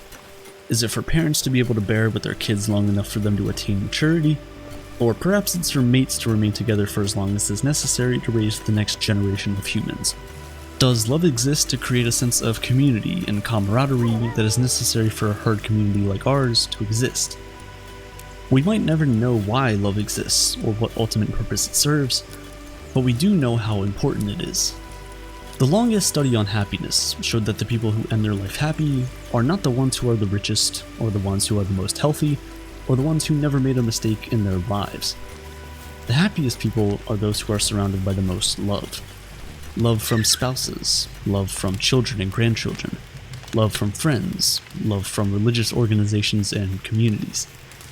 To fully understand just how important love is, we need to juxtapose its experience with the pain of loneliness.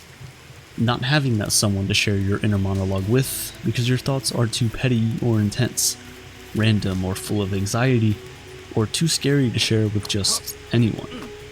You can't rant, you can't scream, you can't fully express your feelings of obsession over your favorite passions, or rage about your most heartbreaking moments.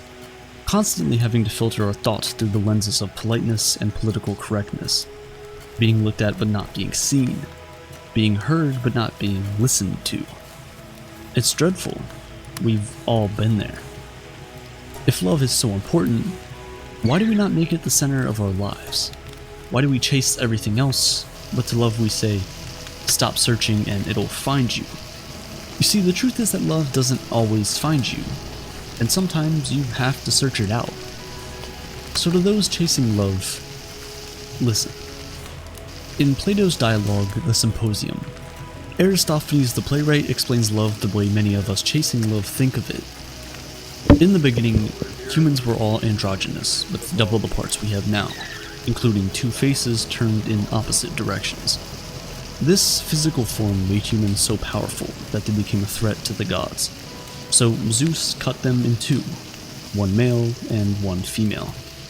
And since every human has longed to be rejoined with their other half, like two pieces of a puzzle, two halves of a whole. Although this is just a myth, it opens up the curtain to why we love the way we do. We often fall in love with people who think would complete us, people who so perfectly fit together the pieces of our heart's puzzle, people who complement our shortcomings and give us hope for the things we are most insecure about. We love in part with the hope of completion. We all have a deep-rooted need to blossom, and we can only hope this person is the rain at the end of summer. But the truth is, we're already complete. In us are the two parts of a whole. So when people say, stop searching for love, don't take that as a message to stop trying. Take that as a lesson to stop searching for completion in another person. At the end of the day, only when you truly love yourself and completely understand the weight that carries, can you love others the way they deserve to be. It all starts, and it all ends, with you. I was having dinner with two friends recently. They're a couple, but as we sat down to eat, I could tell there was tension between them. They weren't speaking to each other for the first 10 minutes of the meal and gave short answers to all my questions. After a moment of pure silence, something strange happened. My body started to tremble ever so slightly. I turned my head away from my friends and coughed. I was doing whatever I could to conceal what was actually happening. I didn't want them to know that I was laughing. We know a lot about human behavior. We eat for energy to keep us moving. We blink to keep our eyes moist and sweep away dust particles. We breathe to bring more oxygen into our blood and expel carbon dioxide. We yell to get the attention of someone or a group. We cough to clear our throats and airways of germs, mucus, and dust. We shiver to warm up, and we sweat to cool down. We understand a lot about why humans do the things they do, but one behavior that isn't so easy to pin down is laughter. Why do we laugh? What purpose does it serve? And why do we seek it through friendship and humor? We laugh for many different reasons. When we hear a joke or a friend says something clever. When we're surprised by something or there's tension in the air and we know we really shouldn't be laughing. Have you ever been in a fight with someone and you just both start laughing? Or even more likely, only one of you laughs and it just makes things a whole lot worse. Some people laugh all the time and some only laugh when physically tickled. Some of us laugh at pain and suffering and others laugh through tears. There are many routes to laughter that are all very distinct, which is why it's difficult to explain why we do it. This subject hasn't been widely discussed, but several philosophers devoted some brief consideration to the subject. Plato, for one, had a low opinion of laughter and the humor intended to inspire it. In fact, he narrowly interpreted it as a malicious act. We laugh at those who think they're greater than they really are. In this interpretation, laughter serves as a way to point out the self-ignorance of others. This is why Plato described laughter as a form of scorn. You can see this variety of humor online when people mock famous CEOs such as Elon Musk or Jeff Bezos. Like pointing out how the self-made genius Elon started his business with nothing but $20 in his pocket and the rest of his family's jewel mine fortune. Or how Jeff Bezos risked it all to start Amazon, and by all, I mean his parents' life savings. Underlying these jokes is the suggestion that these CEOs aren't as great as they think they are, that they had a big head start in life and so don't deserve to think so highly of themselves. Like Plato, medieval Christian institutions also condemned laughter. For the Christians, laughter was a sign of a lack of self-control. They hated it so much that when the Puritans ruled England in the mid-17th century, they outlawed comedies. Imagine being burned at the stake for telling your mate why the chicken crossed the road. Hobbes and Descartes also described laughter as a feeling of superiority, but for these two philosophers, it was about exerting our intellectual superiority over others or our past selves. Like when people mock anti-vaxxers and flat earthers, or when they mock pro-vaxxers and round earthers. Or when that cousin at the dinner table says The Big Bang Theory is the funniest TV show and you laugh sarcastically, because you think they only said it to make everyone think they're smart. I think it's fair to say that we all do at least occasionally laugh from a sense of superiority. But does that cover all or even most of the instances we laugh? Obviously, we don't think this way anymore, or at least not quite as pervasively. Laughter is still a taboo in some social settings, like during a sermon or at a funeral.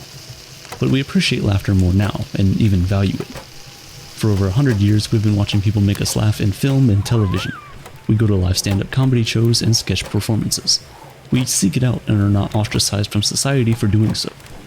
But why do we appreciate it now? What does it do to us that we find satisfying in some way? At the turn of the century, the father of modern psychology, Sigmund Freud, helped establish relief theory to explain why we laugh. With this, Freud proposed that we laugh as a way to release nervous tension. All the energy we use to repress emotion becomes pent up and is released in the form of a laugh. This would help explain why I laughed nervously at a tense dinner with my friends, or why a joke about a sensitive topic can have us rolling on the floor. This reminds me of a time my brother got so mad at me that he took $50 out of my wallet on the table, went to the bus station, and left town. 12 years later, he reached out to me for the first time since leaving. He said he was so relieved to hear my voice and was coming back to visit. With tears in my eyes, I said I was so relieved to finally be getting my $50 back. Admittedly, that wasn't a true story. It was a joke intended to demonstrate relief theory. I set up an emotional experience by establishing that my brother was returning home for the first time in 12 years. That energy was then released when I revealed my biggest concern was me getting back my money. Freud believed that this also explains why we find humor about sex funny, because of how much we, as a society, repress our sexual desires. The release of repressive energy is so intense with the sex joke that they often get the best results, a room full of laughter. But then there's still something missing from relief theory. If we laugh from a release of repressive energy, then wouldn't the most repressed individuals love humor? Shouldn't people who practice abstinence be really tickled by a raunchy innuendo? Or what about parents of a 4-year-old? Shouldn't they find their child's potty humor hysterical? In reality, people who enjoy sexual and aggressive humor the most are those who are the most expressive about sex and violence. If that's the case, then what makes us laugh doesn't have a strong or necessary connection to what we repress. Those of us that mouth nice under our breath when we see this number probably enjoy an indecent joke or two. You know who you are. And you don't have to dig into a study to notice that many jokes that make us laugh have little to do with repressed emotions. Take this conversation from the late Mitch Hedberg, for example. I like the escalator man, because the escalator cannot break. It just becomes stairs. This joke doesn't release any repressed emotions. We typically don't have any strong emotions built up in relation to escalators. Well, unless your shoe has gotten stuck in one. But for the rest of us, why is this joke funny? One of the dominant theories today that has been pushed by numerous philosophers over the past 200 years is incongruity theory. Simply put, this theory explains humor as something perceived that deviates from an established expectation. Basic joke structure works in this way. You have a setup to establish an expectation, and then the punchline deviates from that expectation. Incongruity theory does seem to explain most instances of laughter, like the time I saw a LARPer in line at the bank, or a squirrel put its head through a bagel hole. However, there are many instances in my life that were incongruous, but not funny at all. I was once walking near a cute-looking chained-up dog. As I passed by, I felt a sharp pain in my leg. Confused, I looked down to notice the chained-up dog was biting my ankle. The dog let go and my leg was bleeding. The situation was technically an example of incongruity, but I wasn't laughing, I was horrified.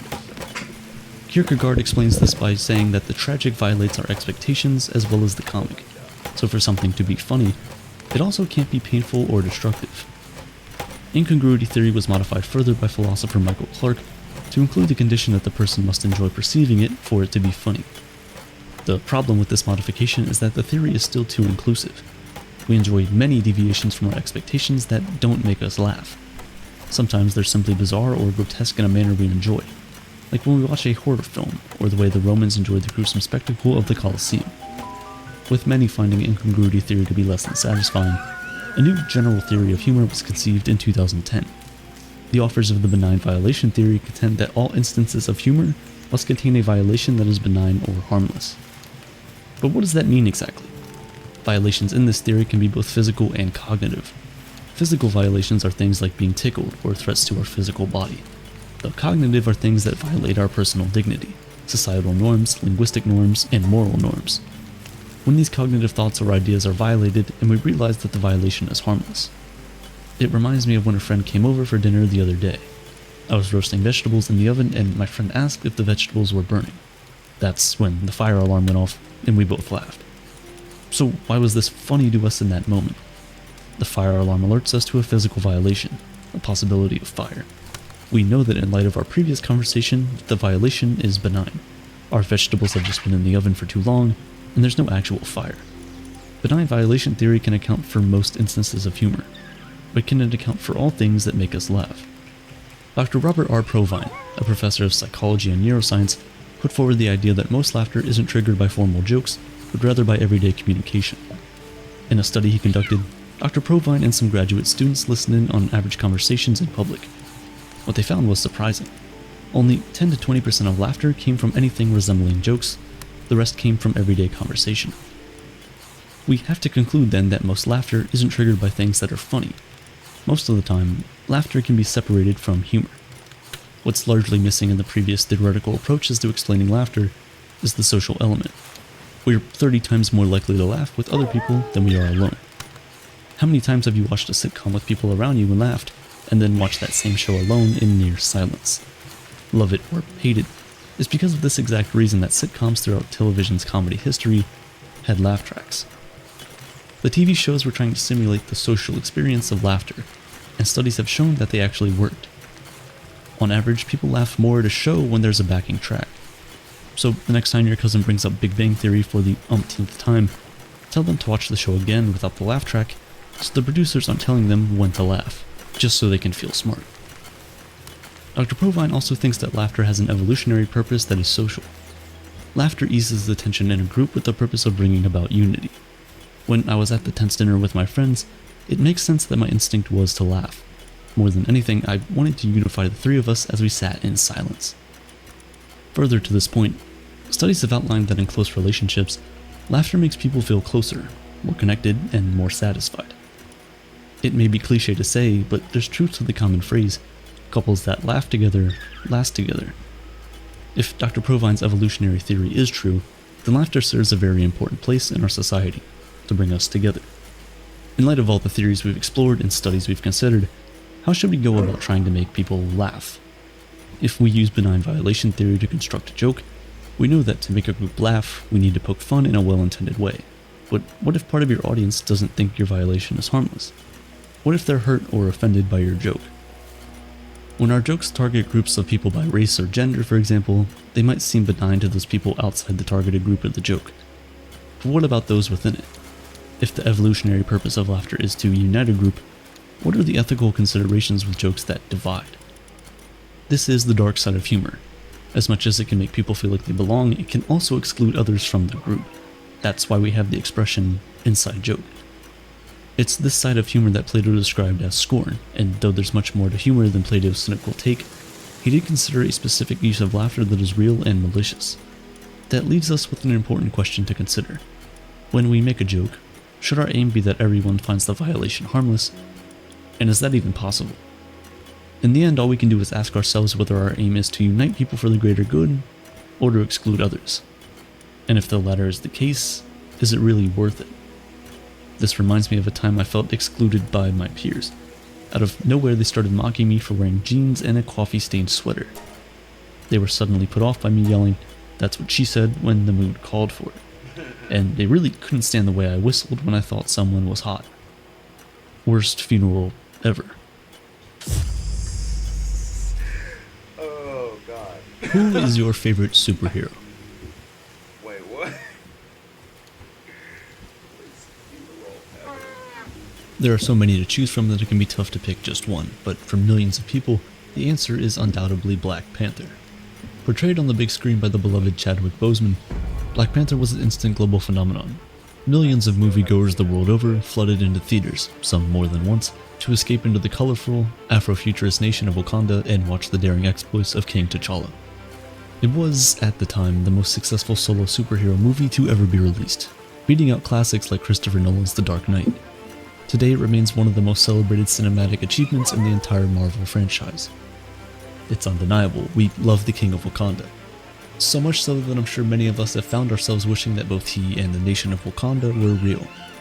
How exciting would it be to live in a world where superheroes actually existed, where a rich and powerful African nation possessed technology light years ahead of anything currently available?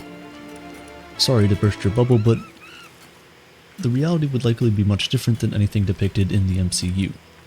We love T'Challa because we see his journey. We go with him from his lowest point when he loses his father, to him becoming king, tracking down a group of international arms dealers, and battling his long-lost cousin, Eric Killmonger, for the heart of his nation.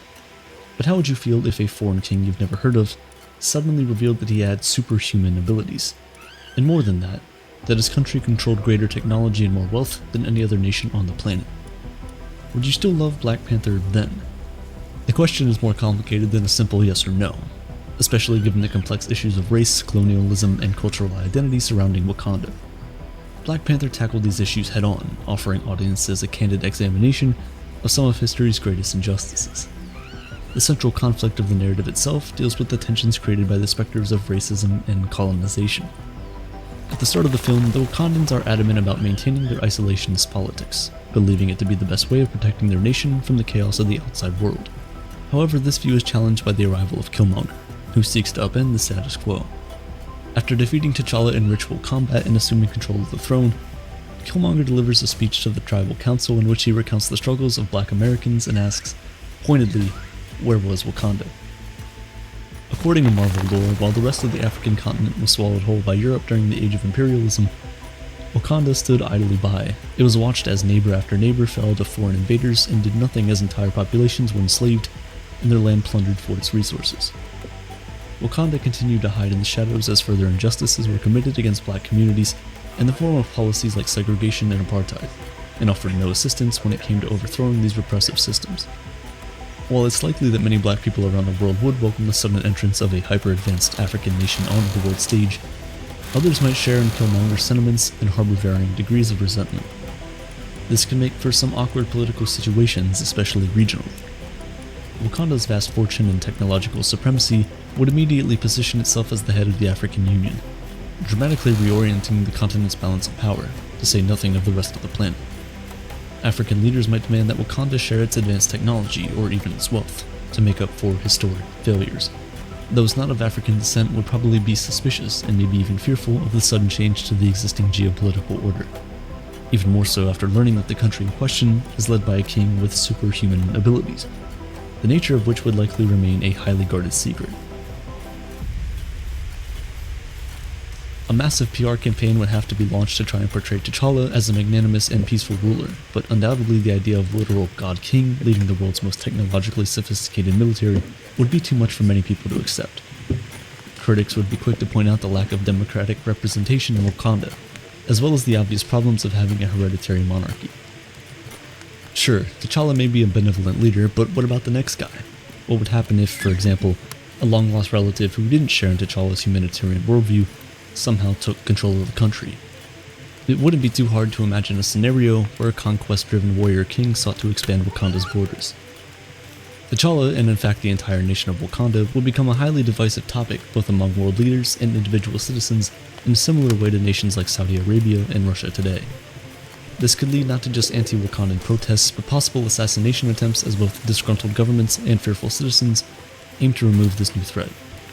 This exact scenario serves as a premise for the Amazon series The Boys, a superhero parody in which a band of vigilantes attempts to take down an Avengers-style group called the Seven. The Seven are a tyrannical and corrupt team of superhumans who use their powers to serve their own selfish desires, while enriching their corporate benefactor, Vought International. Their exploits consistently lead to the injury and death of innocent bystanders, but this collateral damage is covered up by Vought, which markets the group as saviors of humanity. The Seven's recklessness fuels public resentment, and a ragtag assembly of super-powerless vigilantes known as the Boys form to try and assassinate them. The Boys is representative of a very real fear ordinary citizens have of the ultra-powerful. It's safe to assume that most people would be suspicious of an elite group of individuals with genuine superhuman abilities. It's important to remember that T'Challa isn't alone in the Marvel Universe. There's a whole ensemble of characters ranging from certified good guy Captain America to the genocidal Thanos.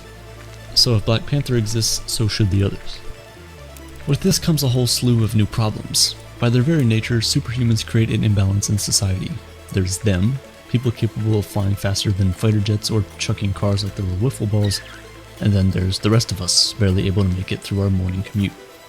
This inequality of ability would lead to widespread feelings of fear and resentment. Chief among people's worries would be the belief that these individuals might use their powers to establish a new social and political order.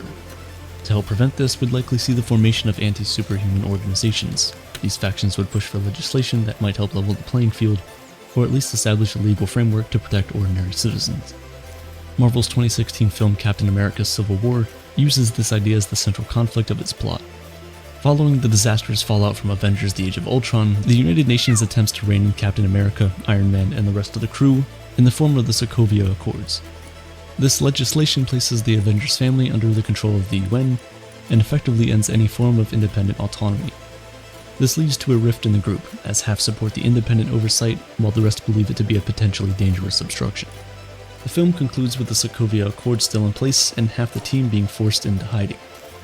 Civil War explores the anxiety felt by many people regarding the recent rise of powerful, extra-governmental organizations. What do we do when entities like the Avengers impose their will on a country and its citizens? Who is responsible for the repercussions when the Hulk accidentally takes down an entire skyscraper?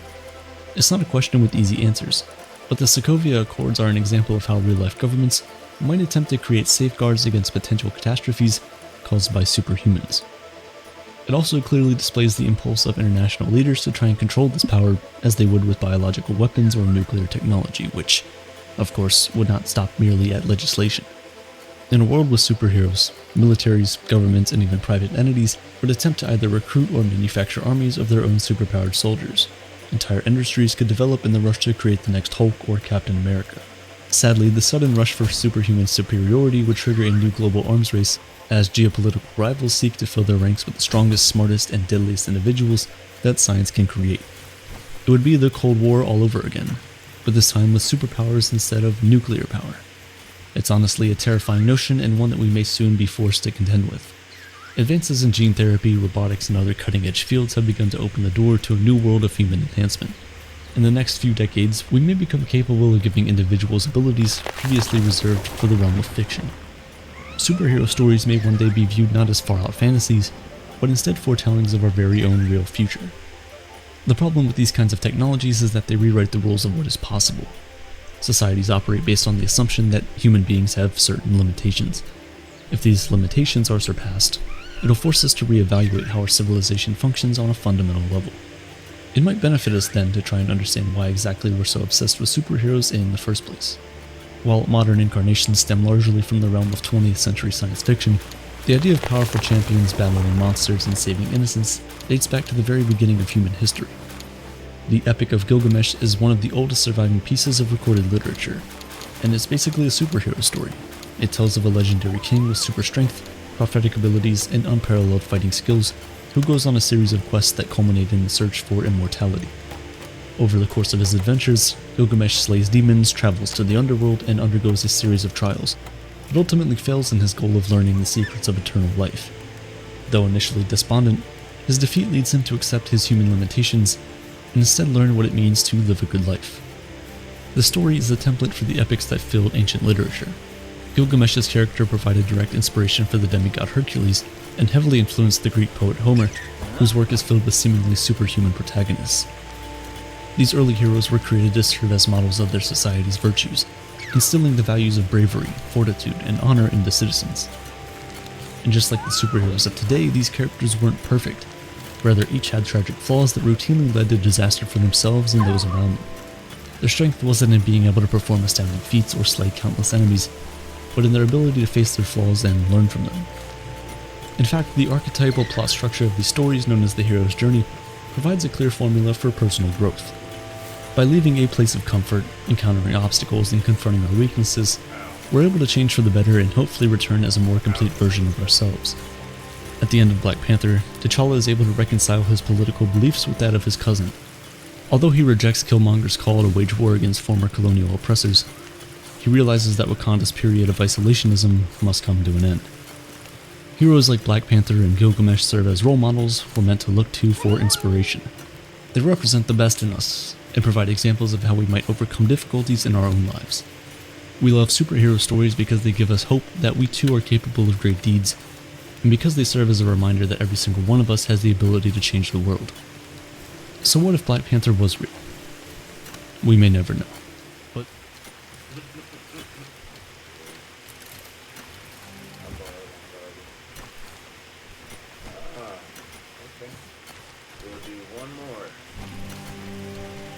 You look out the window into the empty streets. No sounds of kids running around, no noise of busy streets littered with both cars and pedestrians. The city is silent. The pigeons don't even group up anymore, because there's no one to feed them. You ask yourself, where am I?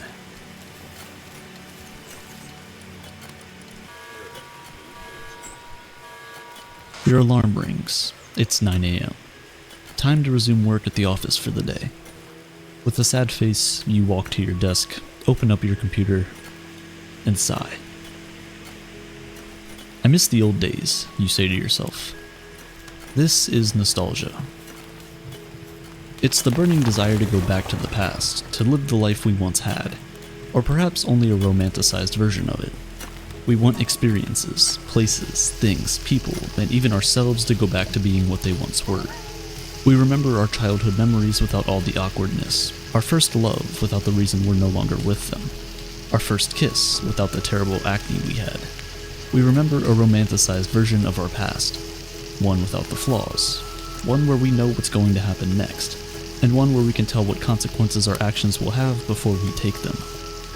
It often happens when we see, hear, or even smell something that reminds us of the past and the life we once had. The best example of this is in relationships. People often leave relationships because it wasn't a good experience for them. But a few months down the line, and they begin to start missing the connection. They feel like maybe it wasn't as bad as they remember. Their memories begin to filter out all the bad that happened, and they're left with feelings of a nostalgia about a romanticized version of what the relationship was. Oftentimes, they go back, only to get hurt all over again.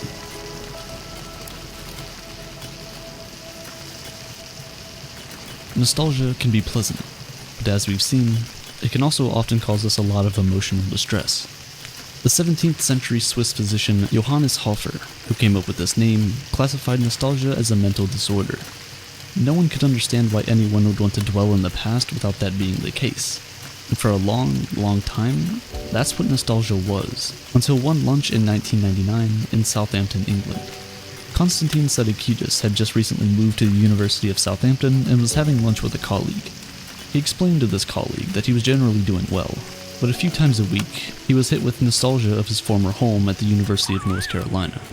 He longed for the time with his friends, the basketball games. He longed for his old life. His colleague, who was a clinical psychologist, made an immediate diagnosis. Depression, he said. Just like the 17th century Swiss physician, this psychologist couldn't fathom why anyone would want a time that was already gone, a life they had already lived. But he knew this wasn't true. Konstantin denied being depressed, explaining to his colleague that he didn't feel any pain. He said, "I told him I did live my life forward, but sometimes I couldn't help thinking about the past. And it was rewarding. Nostalgia made me feel that my life had roots and continuity. It made me feel good about myself and my relationships. It provided a texture to my life and gave me strength to move forward. And this was the start of a drastic change. Everything we knew about nostalgia was about to take on a new form. Perhaps it wasn't as bad as we thought. It might not even be bad at all." Through Konstantin's research, the word nostalgia has slowly lost its negative reputation, but not entirely. You see, nostalgia is a bittersweet emotion. On one hand, it brings us comfort and makes us feel loved and connected when we remember all the times our loved ones cared for us, or of a time in our life where everything was going right. On the other hand, it makes us feel sad that those things are gone and scared that we might never experience them again. A great example of this is when Abraham Lincoln visited his childhood home after 20 years. He arrived and found the place in ruin. Saddened by what he saw, he wrote this poem. "My childhood home I see again and saddened with the view. As still as memory clouds my brain, there's pleasure in it too." Because although it saddened him to see that he would never be able to experience those emotions again, remembering the times he spent in the house and the happiness it brought him when he was younger brought happy thoughts to his memory. Positive feelings of nostalgia make you thankful for what you've had and give you the desire to keep moving forward. Perhaps you might even be able to recreate that amazing feeling or even experience something better in the future. Negative feelings of nostalgia, however, make you feel like your life was better in the past. You might even start to beat yourself up for choices you made in the past because you think whatever decisions you made are negatively affecting your life today. You get stuck in a cycle of thoughts about the past that basically leaves you frustrated, defeated, and stuck. When things like that happen, it's often because you haven't taken the time out to process that experience. It has happened, but you didn't give your brain enough time to mourn it and move on from it. You put up a wall, you seal it away as many of us do. However, once you can truly process the experience and come to terms with what came from it, you'll stop experiencing the negative nostalgic feeling that's associated with that particular memory.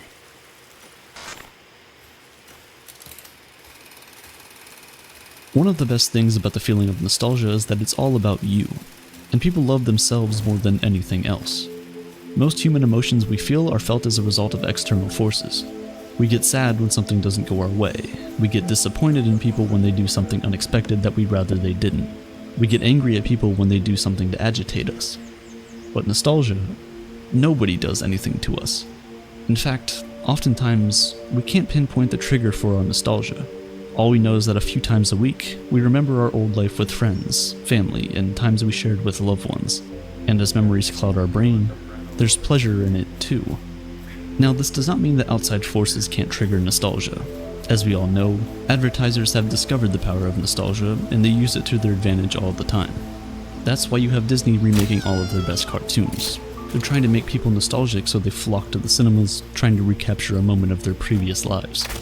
But unlike trying to make someone feel happy or sad for a character in a movie, trying to make someone feel nostalgic is very tricky and can often backfire. Like, just look at the Lion King live-action movie, the first Sonic the Hedgehog trailer, and more recently, Tom and Jerry. All three of these movies tried to make people nostalgic, but they failed completely in their goal. Why? Because nostalgia is a very complex emotion. The question, who am I, has plagued humanity for millennia. Every 5 years, every single atom in your body will have been replaced by a different atom. Your thoughts, opinions, and feelings about things will have also changed. Sometimes, where you live and your friends may have even changed. So who are you? Is there one true aspect to your being that stamps you as being one of one? What part of us acts as the random seed hash that is tied to our existence? The best philosophers, scientists, and psychologists have had a go at the question, but all to no avail. And while nostalgia certainly doesn't answer the question, it helps us calm the anxiety it causes. We can say that what makes you you are your specific memories about the past, all of which tell you about how you've changed and become the person you are today. They tell you that you are a continuous being, one whose existence grows linearly with time. When we're feeling like a failure, like we don't have any purpose in life, like we have no value or any meaning, we can often tap into our nostalgic memories for comfort, to calm our worrying minds and to remind us that we do have intrinsic value, that we are not failures with no purpose. We have friends, family, and healthy experiences we can cling on to. Nostalgia usually happens when there's a major life transition, like when you're going off to college, moving to a new city, traveling across the world, or getting married. It's like our brains are trying to grab hold of who we were even as we're still learning who we are and discovering who we want to be. Right now, people are feeling nostalgic more than ever. And honestly, that's exactly what a year in lockdown will do to you. We begin to feel nostalgic when we see live performances we went to in the past, large family gatherings we used to detest, and even little things like the noise of a busy grocery store or kids screaming on airplanes. Maybe not the last one. Because we're limited in our ability to go out and create new experiences, our brain is rerunning the old ones again and again and again to give us that sense of warmth and connection that many of us are missing in our daily lives right now. The internet has modified everything we used to do as a society. Mobs have morphed into cancel culture. We no longer have to be physically present at work or school, and we now even have a dedicated day to feel nostalgic. Social media calls it TBT, or Throwback Thursday. Every Thursday, people post nostalgic photos of both themselves and of a time period to sit back and reflect on what once was. We also have things like Snapchat, Facebook, and Google Photos, bringing us memories of pictures we've taken from a few years ago. Having all of these memories flood not just our minds, but also our phone screens, without having the ability to make new ones, and you can see why people are feeling nostalgic now more than ever before. We also see nostalgia in sports. For years, there's been the very heated debate of who's the GOAT, who is the greatest athlete of all time. In the NBA, you often hear of LeBron versus Jordan. But in reality, even if LeBron James ends his career with more titles than Michael Jordan, MJ will always still have the nostalgia factor on his side. He's many people's childhood, and no one will ever argue that their sports idol, the one who they watched while they were growing up, isn't the GOAT. However, with enough time, the modern day goats turn into old legends, and slowly but surely get outshined by new and rising talent. The arguments we have today will be the same arguments we have in the future, only with different people and different nostalgic factors. Nostalgia is a very interesting emotion, because we all in some way want to feel it, even if it brings us both happiness and pain. Oftentimes, the best memories are the ones we remember with both happiness and sadness. On days when we feel our worst, it makes us feel sad, angry, and even scared that we might never get those things, those feelings again. But even on those days, nostalgia has the power to bring us hope, and make us realize that we all have a story that is still being written. Why do we remember the past and not the future? Do we exist in time, or does time exist in us? What does it really mean to say time passes? Wonder is the source of our desire for knowledge, and nostalgia helps us remember how far our curiosity can take us. From where we were, to where we are, to where we will be, nostalgia will be there all along the way. I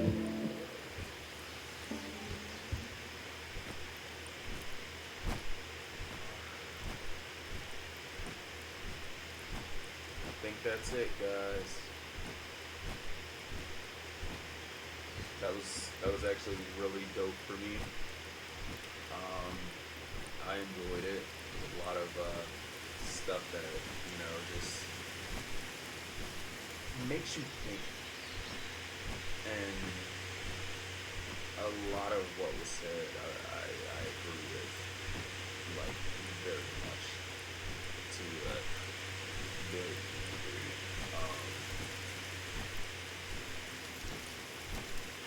Yeah, that was awesome.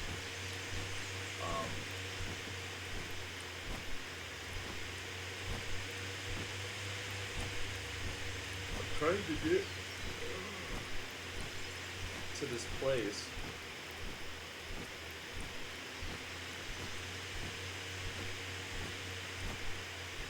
Infinite scrolling has ruined society. Problem.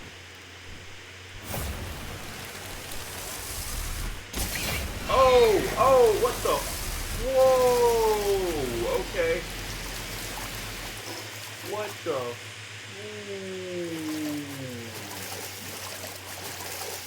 God.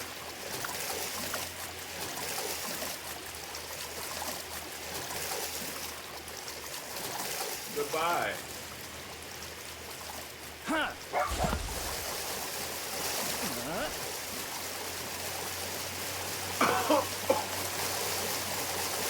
I heard something and I looked around and I'm just getting beat. Just beat. Like, it wasn't even a turn. It was like a HTA, like half a turn. Oh my god. Ooh. That was different. That was differently different.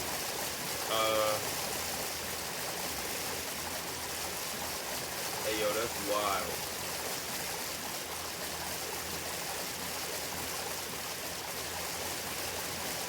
Ah, crap. Wait. No! Diorama. I was literally trying to get out.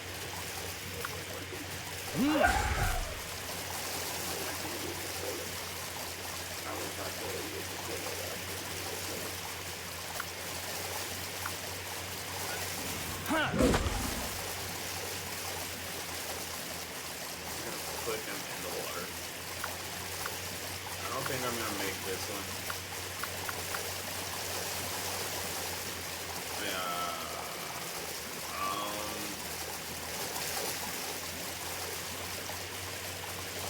He wasn't ready.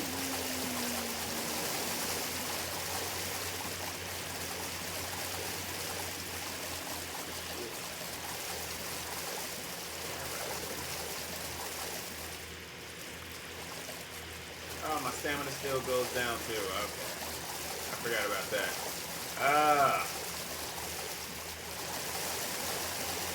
Fuck.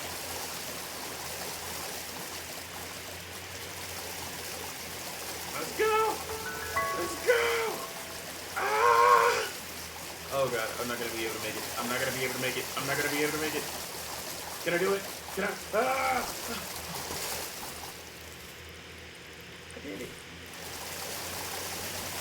I did it.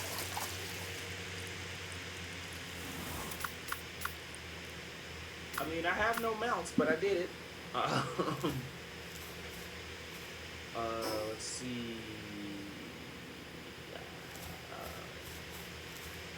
don't see the bad travel. There it is.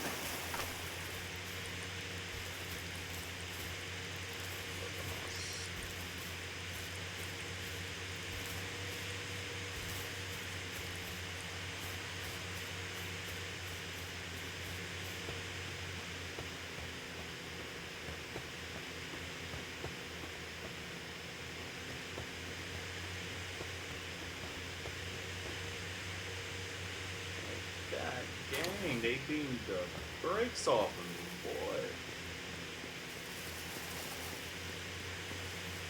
I was like, let's travel the sea. They were like, in 50 feet, make a U-turn.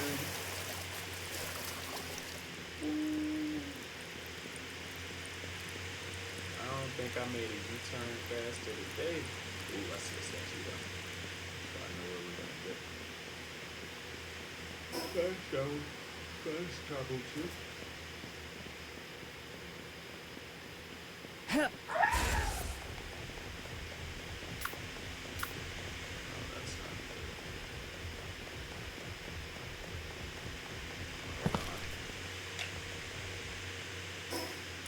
Tell me, how cold is this? No. Yeah.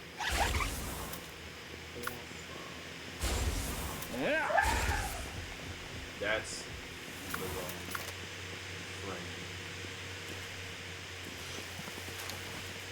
Yeah. Oh, this guy got this in the frame.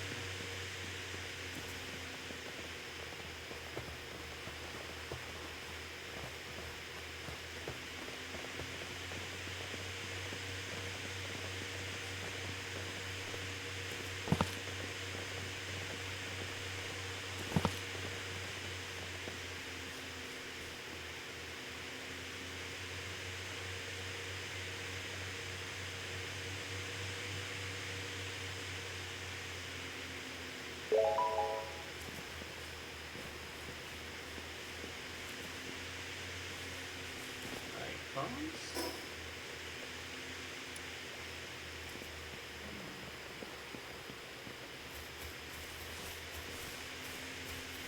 What up? Cautious officer. I'm not gonna hit you, pal. But you just like standing here feeling like you good.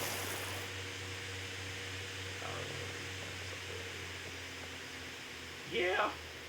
I see why he's cautious now.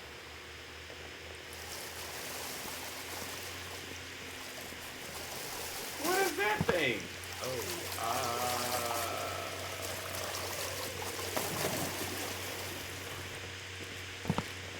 I was about to attack that one.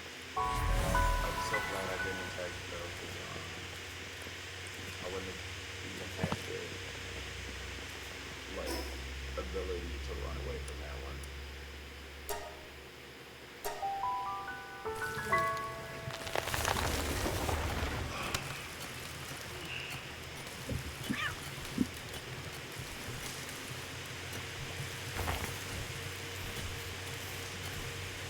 In the summer of 2014, the world was in a festive mood as yet another World Cup was about to head underway. But on Wednesday, June 11th, the city of Sao Paulo to feel despair, but to try and We'll probably watch this one later. I'm just gotta get my peoples in here.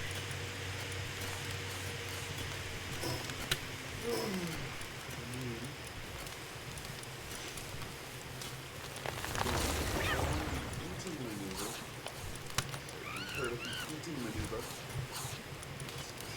in your face, and then you shove another, and then you never stop until you're suddenly floating.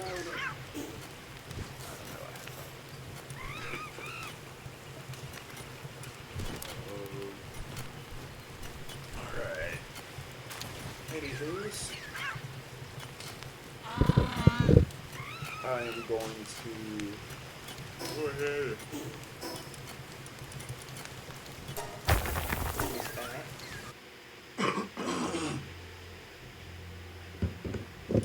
And